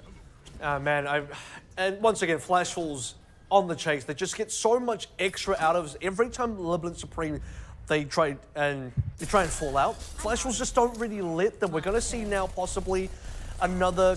If Zonda can be quick about this, at least in EMP, that's going to be important because Libalent Supreme kept most of their ults. With 5 ults, it's still very possible to win. Oh, that's a good pick onto Zonda, though. Darrington is low, but they get Kemomo's mech with the same pulse bomb. This is a good opening for them. And yeah, no EMP yet, so that's the second third already. Flash Wolves are actually very scattered. They weren't quite prepared for this hyper-aggression. Jasper, explosion on the point there with the self-destruct to buy space, and with that space, they set themselves up in earnest. They need to kill Jongi before the Primal Rage, but they do still need to respect the respawn from Zonda and the EMP. That's the kill on Jongi that they needed. Jasper is the Megs, and the EMP comes out. They need to use it to close out now and stabilize, or this will go the way of Libalent, and stabilize is indeed what happens as they close out on these tanks, and that could be it for Libalent. They may have time for one more last ditch, but it will be a last ditch. It will be an overtime. And that's the problem as well. Not just that the fact they don't have any time left, but they don't have the setup like they've had before. They're not going to come in with 5 ultimates against like, what, 1 ultimate? In fact, 0 ultimates. If you can't win 5 ultimates to 0, I don't see how you're winning 1 ultimate to 3. Yeah, and that 1 is only the nano boost. They're going to have to get a lot done with it. But stranger things have happened. A lot of teams perform under that pressure of the overtime. Let's see if overtime plays, right? Yeah. suddenly teams just go absolutely nuts into overtime. They get something done that they could not do at any other point of the game. That being said, one single pulse bomb from Bacon Jack could totally secure this. And there's already the one ultimate they have, the Nano Boost out onto Darrington, not getting anything for it. They had their own pulse bomb. K-Momo picks Hotari, though Zonda does go down. That is one back, but they need to get so much more as Darrington is dead. Pulse bomb in from Bacon Jack, catches Selene, and Jongi's going to close out the other healer. It all falls apart for Libalent on the final hurdle there. They cannot get it in that overtime, and Flash Wolves holding steady through that entire point B defense, and indeed most of the point A defense as well. Very different to what Libalent did to them on their defense, and they are going to push themselves ahead in the series once again. Yeah, you do not simply take an assault map off Flash Wolves, who probably have the best assault record in the entire OPC of any team. So I guess this was more of a favored game mode, and Bacon Jack, not a surprise here. He absolutely saved Flash Wolves in very crucial moments. This might actually be the kill that I'm thinking of. It should be a double kill pulse bomb onto both players. Yep. Yeah. Catches two, catches a third as well. And Hotari had actually gone into that room to try and kill Bacon Jack. Like, he had swung his fist in. He was the master of his own demise, his own doom fist, as it were. And I think we actually see Bacon Jack use that room in particular as a bit of a death trap for pulse bomb, because the second pulse bomb that we saw right in there in the final fight, he was waiting, specifically waiting for someone to try and go in there to take the health pack. Jongi went in there with Primal Rage as well. That's just an insurance policy, because you throw the pulse bomb in, Jongi keeps you in there, you're guaranteed to be dead. And like I said, because of the lack of ultimates on the Libalent side, and the fact that you need a huge numbers advantage when you're attacking on Assault, all they needed was one good pulse bomb. Like, one kill was enough to, you know, to swing the tide of that fight. That's the term I'm looking for there, which is why they were happy to commit 2 whole ultimates to make that happen. They committed the Primal Rage out of Jongi extra to ensure that that pulse bomb connected, and that was actually really well read by Flash Wolves. We talk about playing to the circumstance, playing to the objective and the situation you're in, and actually that is something Flash Wolves have been doing very, very well for the most part. I would say the exception, and it's probably been the only major exception, was earlier on King's Row, where they had that really big whiff on the last-ditch defense on point A, but it's one mistake in what is now becoming a very long record of successes. And yeah, this definitely looked like a much more aggressive, more improved Flash Wolves. Take a look at the replays now. It's going to be the replay of, when we get there, there it is.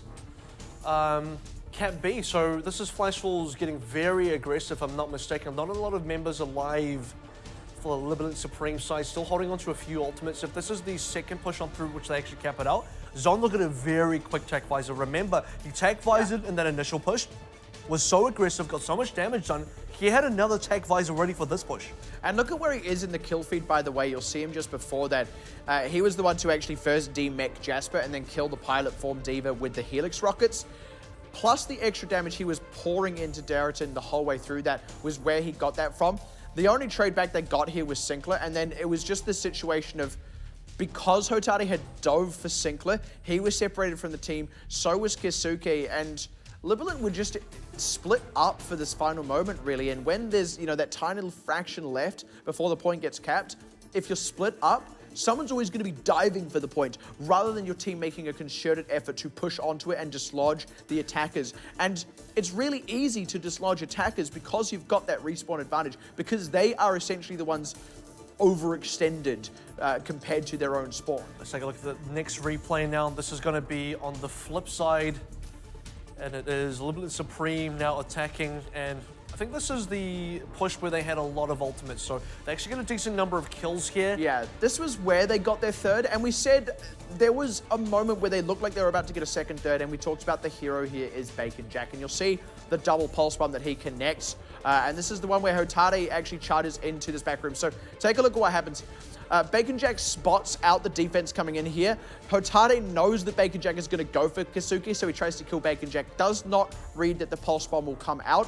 Goes down, and immediately Bacon Jack found Selene off that. He didn't even need to find Selene, really. They'd already stabilized thanks to that pulse bomb. And had that pulse bomb only got one, it actually may have very well still been achievable for Libalent to get the second, third off that, given that Hotade would have been elsewhere, laying out damage to the other members of Flash Wolves that were reinforced. It's significant to consider that actually Hotade died in there, because losing the Doomfist player, you lose one of your DPSs, you need the damage to get the counter trade. Yes, you can lose someone to a pulse bomb. As long as you're counter trading and trading favorably, it doesn't matter, you can still win there. So that was a very risky moment for Flash Wolves.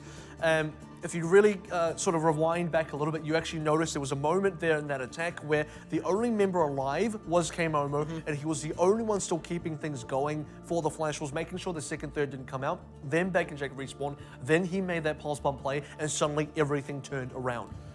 Right now, though, we are seeing a repeat of what we saw last night, actually, in that the teams are currently winning on the opposite team's map pick. Now, Flash Wolves were very good at Gibraltar, though. I do have to say, if I'm not mistaken, Flash Wolves won Gibraltar. And it was Hong Kong Attitude's pick last night as well. So this is the thing, right? Up until the final match, the final game between Hong Kong Attitude and Flash Wolves, the teams were winning on the opposite team's map pick. So if we get the same result tonight, and I don't know, like this isn't really worth saying. Right? Yeah, this isn't really worth saying, but technically if we were to get the exact repeat in that you win on the enemy team's map until the final map, where it's the reverse, that would be Libalent Supreme winning. Just by the way. Yeah. Like that's not like an actual trend. Like there's correlation does not equal causality. If you believe in astrology, this might be for you. Yeah, like Sagittarius is I don't know, covering Jupiter. If you believe that being born at a certain date in the calendar means you have a certain personality, remember, this theory is for you right now. Remember when they discovered there was that 13th astrological sign? And then, like, immediately astrologists just ignored it. Like, they literally got debunked and just tried to pretend like it didn't happen. Like, and just, like, ignored it and just, like, kept publishing 12 star signs in papers. Well, I believe in Santa, so I'll run with it, so who cares? Santa Claus is the 14th star sign.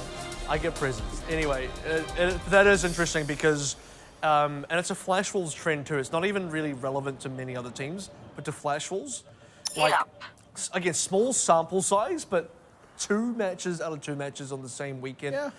Yeah, I don't know. Flash Wolves doing something crazy here. I think Flash Wolves, based on Volskaya, they look ready to win this 3-1 now. I think they were just willing. Willing is not the correct word here, but they just gave enough space and enough room for Libalent Supreme to get that 1 map win. They're not going to do the same now and give them a second. Giant gorilla, just like in those old video games. What is Diva on about? A giant gorilla, just like in those old video games. Like, okay, but what about, like, I don't know, King Kong? The movie that predates Donkey Kong? Video game? Or what about the fact that Winston isn't a giant gorilla? What about the fact that Diva stands taller than him in her mech? None of what she just said made sense. Also, Diva's mech can dance as well. So it was actually the most millennial sentence I've ever heard. Just like in those old video games. Donkey Kong ain't old. Not to us. Right, but yeah, you can see evidence again. So it's Zonda and Baker Jack back on the tried and true long gun shotgun combo, Tracer and Soldier. They want to win on this, and I can believe they will win on this because this is so well polished for the team. And also, this is a bit of spicy positioning out of both teams. Neither looks really comfortable here, but now they're starting to wheel around to slightly more traditional setups. Man, in 2017, when there's no Doomfist, what's going on? Like, neither team is playing Doomfist. That's where is the Doomfist? Yeah, that's like saying no Lucios, but you got one. You got at least one. Yeah, I mean, this is spicy. Oh, Hotade, good 1 clip by Bacon Jack, and you know what? Puts a 2nd clip into Kasuke, a 3rd one into Celine. That is the highlight clips. Yeah, 3 1 clips in a row. That's pretty good from Bacon Jack, to say the least. And Realman, kill steal, man. That is. But they stop up Libalent. That's what's important. Bacon Jack is something else. That's just, I shouldn't even be surprised. I mean, he's Bacon Jack. He does this kind of thing all the time. He saves Flash Wolves from imminent defeat on Volskaya. He just does things. Yeah, he just does it. Like, that's just Tuesday to him. To us, it's like hero of the match. He's like, oh man, all right, well, Honestly, the defense is now just looking really hard to crack for Libalent. They're out really picking any particular play. They're just sort of getting caught in the setup as Flashwolf is so good at doing. Just 180. He just found a mech behind him. oh, okay. I need to stop being impressed, but it's very difficult. He's an impressive player. I need to stop being impressed by this really good Overwatch pro. And Flash Wolves are now, like, look, you get a lot of value off of just Bacon Jack getting kills with the auto attack. Suddenly you build up a bunch of ultimates. Libalent Supreme, not really good card movement. It's okay card movement, it's good enough that they've opened up other push angles now. So they gotta use that, but they're playing into a lot of ults. Yeah, and this is a point where Hong Kong Attitude themselves struggled last night, so they did break it, but we need to see Libalent do the same. And the thing is, like I said, they're often getting a little bit caught in the setup here. Now going to go around for this high ground.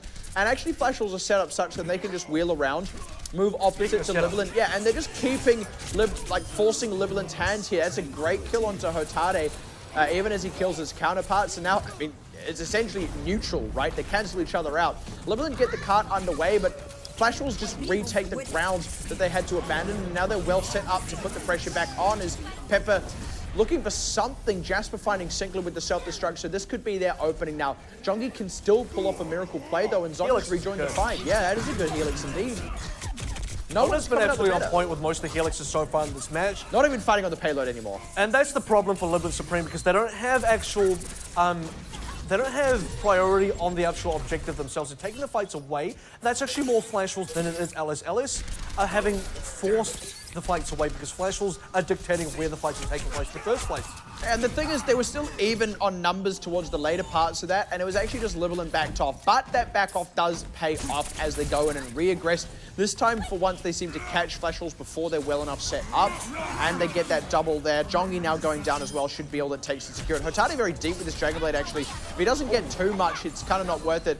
He does get a good number off it, and yeah, then the extras onto Bacon Jack. That actually gives them a lot of space in the hangar as well. There'll be no early defense inside the hangar from Flash Wolves, so Libalent get more space. I was a little bit concerned when he first put out the blade because I thought this is a little bit unnecessary. I don't know exactly what he's going to get off this, and certainly it didn't look like Flash Wolves are coming back in anyway, but actually picking up the bonus 2 kills stops Flash Wolves from getting early control of the shuttle, and that's very important for Flash Wolves because they need Zonda up there. And they can't get Zonda up there because he's dead again. Yeah. And suddenly for LS, you're in the lead. While you were setting up in the hangar, I studied the blade. And that Hotade did actually go down just then, but look, Bacon Jack's already dead. They're lacking on the DPS front. Pepper's still going aggressive with Darrington. They're still making that space. They're not necessarily going to get a cap out of this. There will still be time for another fight for Flash Wolves, but this is far better than what Hong Kong Attitude were able to pull off. We've already got the card nearly there, and Flash Wolves don't even have a set-up defense. They're just respawning. They're still regrouping. I had to nano Jongi just to give them some legs in this fight. He will at least buy them the space to reinforce, but he's not going to get any work done with that nano boost directly. Now has the retreat, gets picked off as well. Kemomo's the mech. There's no tanks to keep these DPS safe. Zonda needs to be set up and protected. The payload's still moving. Kemomo just barely gets back in the mech and has the self-destruct so he can stall for a long, long time here, but they need to make something happen with it. They need to leverage it. And with Zonda dying, it might just not happen. They finally get Darrington here, Flash Wolves, but they're still kind of bleeding out, as it were. They're not actually securing the fight in any significant fashion. There's still so many more kills coming up from LS than there are from Flash Wolves. And Flash Wolves look like they just have to bleed onto this card now. They actually need some kills, otherwise this isn't going to work out for them. Another play from Hotade. I think this could secure it. It will indeed as he DMX Kemomo. Bacon Jack does get one with Celine, but Hotade has put on enough pressure onto the remaining members. Does go down to Bacon Jack, who is really trying to hero play the end of this one here. But Pepper is getting far more kills than Bacon Jack right now. Securing out Bacon Jack at the end is Jasper, and that's going to be the cap through. Flash Wolves did burn a lot of that clock, but Libalent get the cap, and they're keeping on the pressure. They haven't stopped yet. They might get a demech here if they're lucky. If Realman goes down late because he realizes, whoops, I've spawned in the wrong side of the map. I have to suicide now. Flash Wolves, okay, that is the first sort of turnaround now from Flash Wolves, so they will get this very nice kind of stabilization, but it's so late, and it's so far back from where they want. There we go now, Zonda. Looking a little bit more tidy and set up now, and also has the ultimate at his disposal, but it still doesn't quite feel like they've stopped Libalent's pressure. It feels like it's just kind of abated for a while. It has been, but that's important too because they have, like I talk about stabilization, that's important. Pacing of the game, tempo of the game, it has been in LS's advantage. For the first time so far in Gibraltar, it's not, or at least first time in recent moments on Gibraltar. Darrington getting picked off by Bacon Jack, though, gives them more breathing room. And it's no longer a bait into pressure. This is now a bit more of a proper defense, or at least the opportunity to have a proper defense. That is especially aggressive. if they go deep onto Selene and it pays off. That's great movement by Bacon Jack. Libalent, again, just may have to back off here. That is not an easy thing to do. I mean, Bacon Jack just went way behind enemy lines. Spawn camp. Yeah, exactly, a spawn camp. Angry Flashballs indeed. I mean, they looked very aggressive, very angry on Volskaya, but this is something else. Bacon Jack's even checking the other side, looking for a pulse bomb kill. And Libalent Supreme, I mean, what is this? They're literally not coming out of spawn. They can't, and also Flashballs have the ultimates to get away with this. They've been walking through a pulse bomb to get out of base, or walking right into a tactical visor. Yeah, Jongi's going to use the ultimate, the Primal Rage to spawn trap them. Where's Zonda going? It's going to take a big wraparound. Darrington finally breaks out. He's like, I'm sick of it. He gets angry. Primal Rage. I'm angry. I'm sick of being stuck in spawn. So Libalent have kind of broken out, but they've lost a couple of members to do so. They do have the slightly closer respawn. They need to not lose anyone to the self-destruct. They've got the payload back underway. This is crucial. All right, well, we've burnt a lot of time. So for Flashballs, very aggressive defense, finally does get punished. But the time they bought is very important. So 20 seconds left to go. A lot of members at LS dying. They don't have time to reinforce this. Absolute disaster. Is this just going to be another spawn camp? Because they got the tactical visor. That's actually what Libalent are going to have to fight through, so that they can then get to the payload, so that they can then win a fight. And it's going to be hard. Again, Flashballs are going to try and cut off the column. Sound Barrier out to try and buy them the time to get onto the payload. Hotade is looking for something with the Dragon Blade, but he just has to go into retreat. They don't get anything out of the tactical visor, though, Flashballs. So this fight is essentially true neutral as soon as Realment's Sound Barrier has run out. It's not going to do much, and in fact does not save K-Momo's mech. Bacon Jack does get a crucial kill with that pulse bomb, the only thing they had left, but Pepper about to get his, and Zonda getting dislodged. He needs to stay alive, but no, Hotade with the wraparound, and he's still trying to get work done. He gets Sinclair. He's still not dead yet. Hotade, how are you doing it? And Jongi is getting some kills through, finally looking to secure this one out, even though the DBS was still alive. They were too far forward. That was a really rough ending, in fact, for both teams, and I didn't actually feel like Flashballs were stable there. They just kind of barely held on. I mean, right at the end, though, it was the complete opposite of what Libalent Supreme were doing, at least in that middle pack of the middle part of the game. We saw Cap A, that was kind of even, I think 50-50. Both teams had very good showings there. Hangar was all Libalent Supreme, and then when we got into Cap 3, the third checkpoint, things started to turn around very quickly, because after the cap, that's when the momentum starts to lose a little bit, really slow down that war machine coming up from Libalent Supreme. And for Flashballs catching their first breath of air and just digging their heels, and they did better than dig their heels. They actually went in and got very aggressive. The spawn camping is not something we see a lot out of Flashballs, but they were not scared to do it. So Libalent didn't quite get that third point cap, but given how long they were held out for at certain points of that, they got a lot of distance. And look, at the end of it, really distance is what counts here, because that's going to buy them a lot of opportunities to fully hold out Flashballs. That's what they were able to do on King's Row. So Libalent have given themselves every opportunity to win here. They just need to take one of those opportunities.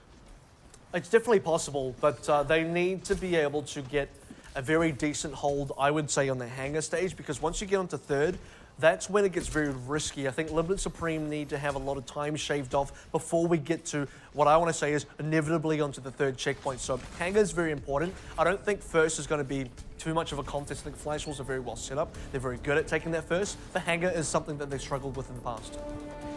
I think that's completely valid. I mean, it's still very doable to hold on a first point. It's possible. But yeah, I think you're correct in that Flashballs will probably break through it, as in fact most teams do.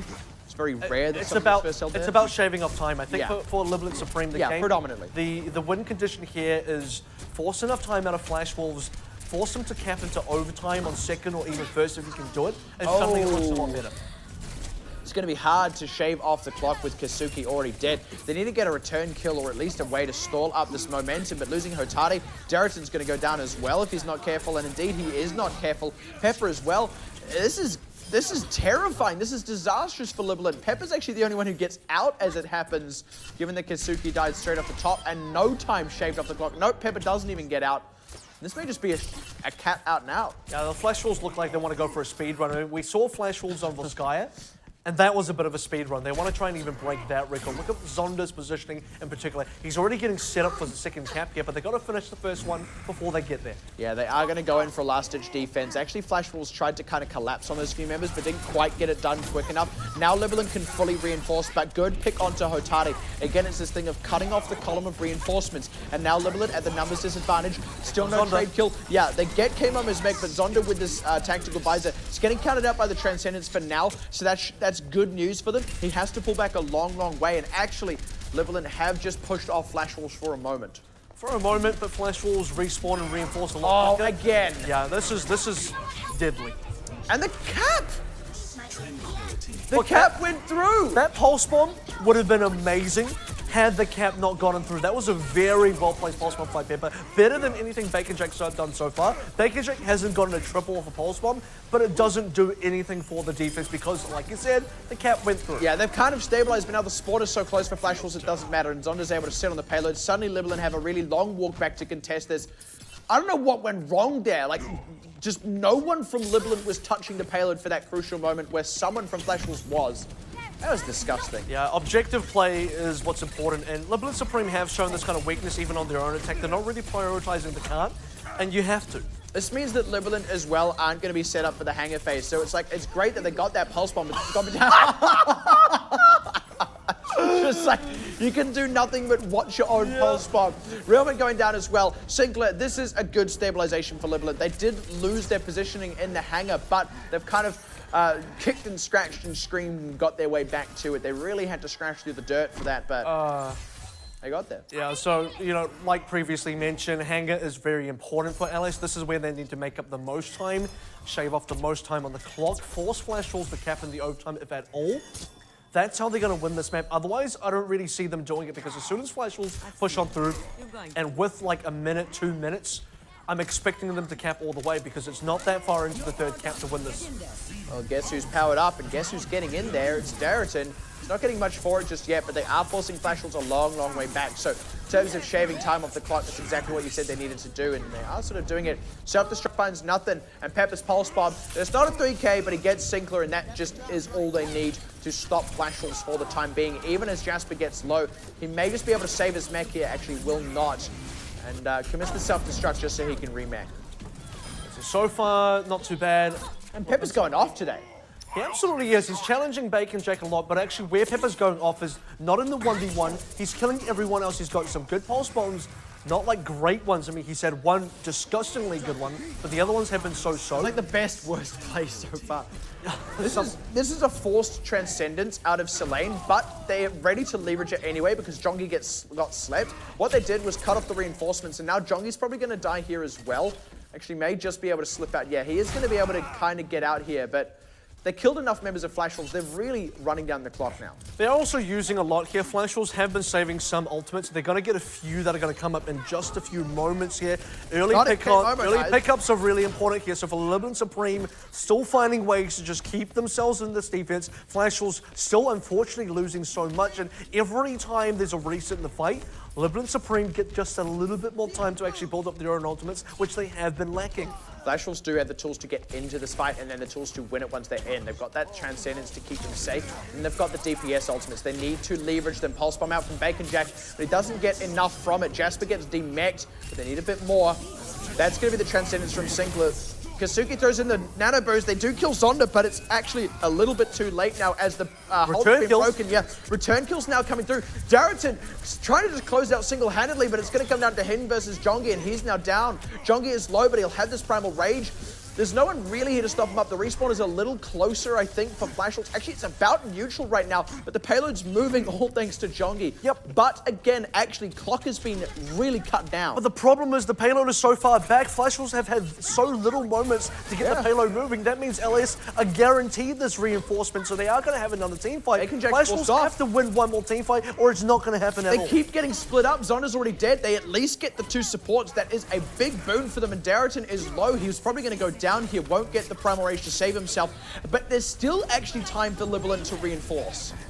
They are definitely still doing it. There's just a few more moments. Oh, that's so a good far pick. down. Now, Selene Transcendence is going to be a big one. If you can get in there, get the stall in, the rest of Libalent Supreme do get in. They've got to go for it. They've got the stall tools. They're going to get Darrington's Primal Rage as well during this one. Pepper can come in. Hotari can come in. What they need as well actually is to get kills, but that's very achievable. The self-destruct out from K-Momo. Oh, the payload. No, not again. Shame on me if you fool me twice, but they are not going to go down that easily. They are going to go down when they lose Hotari and Selene, though, to Realment. And this is going to be the closeout here for Flash Wolves to get this over the line. Only 20 seconds remaining for it. There could still be a hero play out of Hotari, actually, but no, there we go. The cap through. They only have to hold out for just under Selene's 2 dead. minutes now. Selene is indeed dead on the wrong side of this one. Hotari makes him pay for it, though, and loses his own life. Yeah, he'll swim back to spawn. They need to hold out, though, for a minute and a half. It's achievable, but it's going to be hard. But it's so much more doable than before. Like I said, they needed to bleed down the timer so much that maybe forced Flash Wolves to cap second in the overtime. They nearly had it in the overtime. This is the next best play. So 1 minute 30, 1 minute 20, win one team fight, Flash Wolves will be stuck. Yeah, but they need to make use of that time that they have bought themselves. So now here's the push.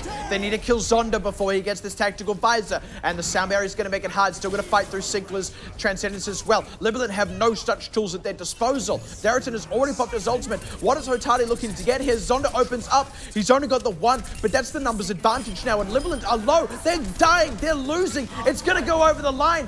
0.97 meters. The pulse bomb from Bacon Jack to secure it. And they are going to close it out in a very narrow nail-biter 3-1. Flash Wolves, hard fought, well won. But they are going to be nervous after that one. And I think Libalent Supreme, despite not winning, can feel pretty good because that was a very impressive run against the Flash Wolves. I mean, Flash Wolves returning champions from OPC Season 1. That's enough said in and of itself. Libalent Supreme, if you ever thought you're going to count them out, I don't think you really can. I think any team can officially count them out. Brand new entrants to the OPC. And between them and Ardian, they're the ones that have had the most to prove so far in Season 2. Even as they pick up another loss, even as they stay on technically at the bottom of the tables, I think you're right. There is a lot of good they can take away from this win. They look their best yet, and I do expect them to do better still. And there is still a lot more tournament to go. We have not yet finished up the first round robin. There is still space for Libalent to pick up wins. Yeah. And we talked about the closeness of all these teams. There will always be the very real possibility for a team like Libalent to hit their stride and go off in the second round robin and dislodge one of the top 4, earn their spot in a playoff. So make no mistake here, Libalent Supreme are currently 8th place in terms of standings for the OPC Season 2. In Season 1, at no point ever could someone in the top 3 be even concerned about losing to the 8th place team. Not at all. Right now, that was a serious risk. And in fact, I thought there was a very real possibility that was incredibly realistic for Libalent Supreme to win Gibraltar because that was closer than a Hong Kong Attitude versus Blank. Consider this. What would have happened on the Cap A had Pepper gone that triple kill with the pulse bomb, which he did, but the cap didn't go over. Exactly. Now that would have been a different scenario because then we would have had a much more highly contested Cap A. By the way, Flash was only Cap Hanger with what, 20 seconds remaining? That 20 seconds could have been the difference on Cap A. And then suddenly this would be a different map. And because of how that cap went through, Libalent weren't able to take control of the hangar during that setup moment you have while the door is opening, so they actually had to get into their own defensive space, dislodge the attackers, then set up. They did that and held them for so long that, like you said, Flash was only capped with 20 seconds left. Let's take a look at this now. This is going to be the final moments, the final attack here from Libalent Supreme. Hotari just couldn't find anything. Started to deflect quite early as well. Zonda nicely protected. Hotari tried to get on top of him. And in fact, no tags. No one touches Zonda, who has been setting up and getting a lot of these Helix rockets. Whether he kills them or not, he does enough damage that someone else gets the kill. So I think for Libalent Supreme, just kind of ran out of ammo, ran out of threats, ran out of ultimates, whatever you want to say, but they didn't have enough fuel left in the tank to finish. I want to point out a micro play as well that actually happens a lot in professional Overwatch that we don't really talk about much. You'll hear a lot of people talk about how the speed boost part of Lucio's kit is really the influential thing. It's not actually the healing. And actually, that was a situation where you saw it in action. Zonda had the tactical visor running. He must be facing forward. He can't turn away from the team and sprint, which is the quicker way for him to get distance. So they had Transcendence running. They were fine for healing. The Lucio swaps over to speed boost, pumps up the volume, and then they just start running backwards. They make all of that space, just keep going and going and going and going and going. They draw Libalent Supreme forward, having to fight through the tactical visor the whole way, plus that Transcendence. That's how you can safely keep a soldier in that low ground position when they're running with that ultimate that they need to have up. Without having them at any point be threatened. So that's all actually down to the Lucio, timing that well, knowing that he doesn't need to heal for that moment, and communicating it well to the team. Guys, we can back off safely. I've got the speed boost, and having it available for that moment. So I just kind of wanted to jump on that micro play because we often don't get to see the exact impact of what Lucio can do with the speed boost, but that really is it in play. Okay, let's take a look at the next replay now into the hangar stage, and this is going to be the attack on the other side. It's going to be, if I'm not mistaken, yeah, it's Flash Wolves attacking straight into the hangar. They had a few struggles here. I wonder if this is going to be the one. This is the stabilization from Libalent. Yeah, so yeah, Flash Wolves don't win this one. Flash Wolves don't get a good push in until roughly like 1 minute remaining or something very low. And I think you pointed this out during the cast, but Pepper was a big factor for Libalent Supreme in holding onto this hangar. Yeah, so Jasper using the self-destruct there was good because they got a couple of kills. The respawns were about to come in for Flash Wolves, but with that self-destruct, the members of Flash Wolves that were still alive couldn't actually go into the hangar and then get into cover. So they actually just had to fully retreat, which meant what has normally been a knife-edge situation that Flash Wolves commit to and then get payoff from, they actually couldn't because of the self-destruct. And that was a very smart piece of timing by Libalent to kind of shut down what has been one of Flash Wolves' primary strategies here. And they also managed to get a couple of just early pickoffs just on solo members. Like you get Sinclair one time, maybe you get Zonda one time. It doesn't matter who, you get one pickoff. It just really slows Flash Wolves down. Every one of those seconds starts to count because hangar is so important for this push on through from Flash Wolves. It's so important for Libalent Supreme to just shave time off. And the other thing that they had to do was buy time for their own ultimates because they were spending quite a lot to try and hold on to the defense, which is kind of expected. That's quite normal for a defending team. But the way they tried to get back into the game was, okay, we spent a lot of ultimates, and then next fight we got one pick, push them back, make them wait for the respawners, give us a little bit of time to recharge, and suddenly you can take another fight. Yeah, and we have one final replay coming up here, and this is indeed going to be Flash Wolves pushing it over the line. This is, I mean, we've seen it a couple of times now already, but basically, they had the sound barrier, and that was all they really needed because the members of Libalent were a bit too low. And now with these offensive ultimates available, they go off. Zonda's got the space here. And again, you see, you get that Lucio movement backwards on Sinclair so that he can get onto Zonda as the Meteor Strike was about to come through. Suddenly, Libalent was split up because of that Meteor Strike going deep and not getting any payoff. And it's honestly just execution from there on out. It's not too unsurprising. And really, Flash Wolves just kind of read the fight, read the situation a little bit better than Libalent. So one thing that does have to be said for that is in that very, very crucial fight where it was all on the line, actually Flash Wolves totally performed while Libalent did underperform a little, which is unfortunate given how often they were really performing, indeed potentially overperforming in previous fights. Yeah. Come crunch time, that was where they lost the match. So I want to speak to, you said it really well, performance. And the big, I guess, comparison I want to make in terms of performance, look at Camp 3. What did Flash Wolves do and what did Libalent Supreme do? When you look at Flash Wolves' defense, they were spawn camping Libalent Supreme. Oh, yeah. Libalent Supreme were not spawn camping Flash Wolves. That was a totally different sort of fight going on there. And I feel they could have. And well, I don't know about that. I'm not too sure about that because it didn't look like they struggled. It looked like Flash Wolves were expected to hold on to defenses at several points, but they didn't.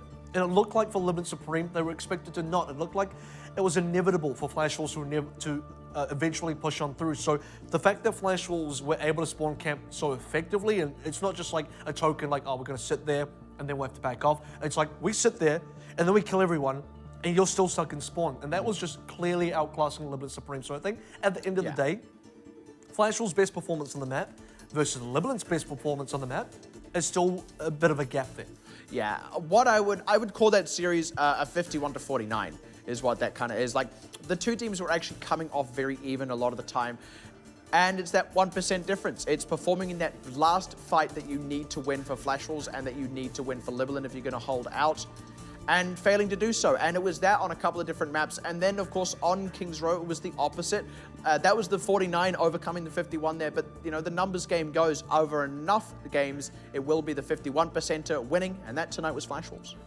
Bacon Jack, the MVP player of the game for Flash Wolves as well. Not super unexpected there. I would have definitely given it to him. Look, on Volskaya, completely saved Flash Wolves on defenses.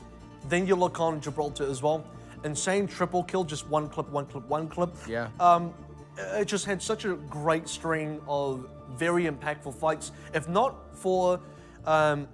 Bacon Jack, I would have probably have looked at Zonda as well because his McCree was very good at the start. When he did start to bring the McCree out in certain parts of the map. Not only that, but when the Soldier came on through, he had a lot of impact on Soldier. Like 2 tech visors within 2 fights, that's a very rare thing. You don't just get that. A lot of the Helix Rocket connects as well. Like I said, maybe he doesn't get a kill with the Helix Rocket, but he does so much burst damage and he's so accurate. Someone else always finish off the target. Yes, there you have it. That is Flash Wolves securing themselves another win on the board. Currently undefeated in matches, but they are not having as easy a run as the other currently undefeated team, which is Ardiant, who are getting not just these 3-0 victories, but also like every single one has been a 3-0. It's been a good-looking 3-0. A lot of them have been shutouts and blowouts for Ardiant. They are currently 12-0 for maps in total, and that is what Flash Wolves are going to be coming up against if they really want to prove that they are still the best team in the OPC. And just to recap as well, so we did start with Machi versus Ardiant. That was a 3-0 victory. Then Blank Esports against Hong Kong Attitude. Once again, a 3-0 victory, a bit of an upset, you might even be able to say, or maybe expected if you go on last season's results. And then just then, Flash Wolves taking on Libalent Supreme. Kings Row was definitely the map for Libalent Supreme, but Flash Wolves came back swinging on Volskaya and they swung even harder on Gibraltar, which actually, you know what? That still was a very tight game. I think that was a very competitive series nonetheless. Even when you look at Lijiang Tower, Libalent Supreme drew first blood on that. Not something you usually see against a team like Flash Wolves, so well played. Just gonna update you all on the standings as well. Ardiant sitting pretty 4-0. Flash Wolves 3-0 after beating Libalent Supreme. Blank Esports 2-1, taking their first loss now against Hong Kong Attitude. AHQ now tied in 3rd with Blank Esports on 2-1. Hong Kong Attitude 2-3. Getting that 1 extra victory. Machi and Mega on 6th, 1-3, and Libalent Supreme yet to pick up their first match victory, but they did get their first map win. I feel like in terms of power rankings here, right now we've got Ardiant definitely on the top. Flash Wolves probably still 2nd. Hong Kong Attitude are probably actually 3rd, and that 4th place is going to depend on who wins in Blank versus AHQ. Let's take a look at now the interview with Real Mint and Coach Ray from Flash Wolves, and I will be translating over.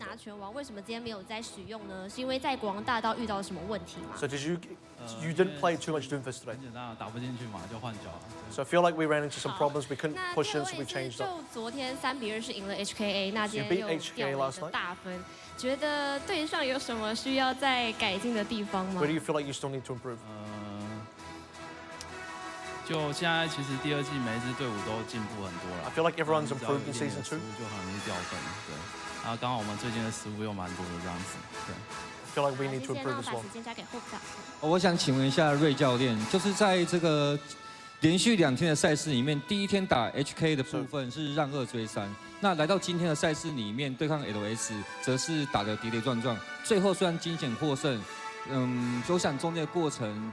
各位观众都应该想要知道说这个不是那么顺利的原因。So feel like your results have been a bit shaky this weekend. 你是给这2天的赛事，你给自己的团队打出怎么样的一个分 So how do you feel like? How would you rate your team's performance this weekend? 打分数的话一定不及格嘛，这毋庸置疑嘛。那因为其实很明显，我们这2天失误就很多，尤其在昨天。那再来就是因为现在这个新的 Meta 拳王版本，那说实话我们。 目前对这个版本的熟练度就是很明显的不够嘛。So I feel like we're under practice in this current meta.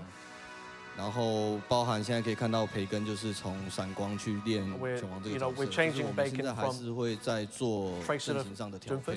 那其实现在这个版本有很多变化啦，所以我们会尽快的在短时间内，然后找出一个最适合我们的拳王阵。So I feel like we still need to do a lot of improvement in this meta. 我们看到我们心中是有个疑虑，就是在这个部分的话。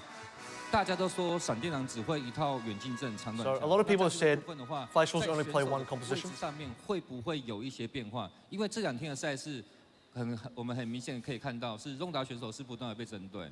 So I feel like you have had some changes. Though, what do you feel about that? 像我刚刚讲嘛，就是也许有可能是隆达会玩拳王嘛。 So maybe Zonda plays 我们会自己找出我们自己一套方式。他有可能会去打坦克的位置嘛 ？And maybe we have some other changes. We're still looking at that. 有点太异想天开了，这是不太可能。对啊，这是我自己私心想要知道的。这不太可能啊。反正现阶段就是就上次我记得我有一次我有讲到，我们这一季就是我们团队是在进行一个转变，因为我们 So this season 跟以往不一样，所以我们在变我们的风格。We are adjusting. We are trying to still adapt 对 to this new 后面 season 这个 of 礼拜 gameplay. 里面呢，会有1个礼拜的休赛期，总 you're 共 about to 会有增 rest 加 a week? 11天的一个训练时间。那在利用这段时间，你 So 们 in 应该 this 就是 one 会 week, 做出一些阵型的一个 What do you 变 feel 化 like you want to 我 change 会 this 好好 week? 利用这些时间，对，来 OK，OK 调配一下。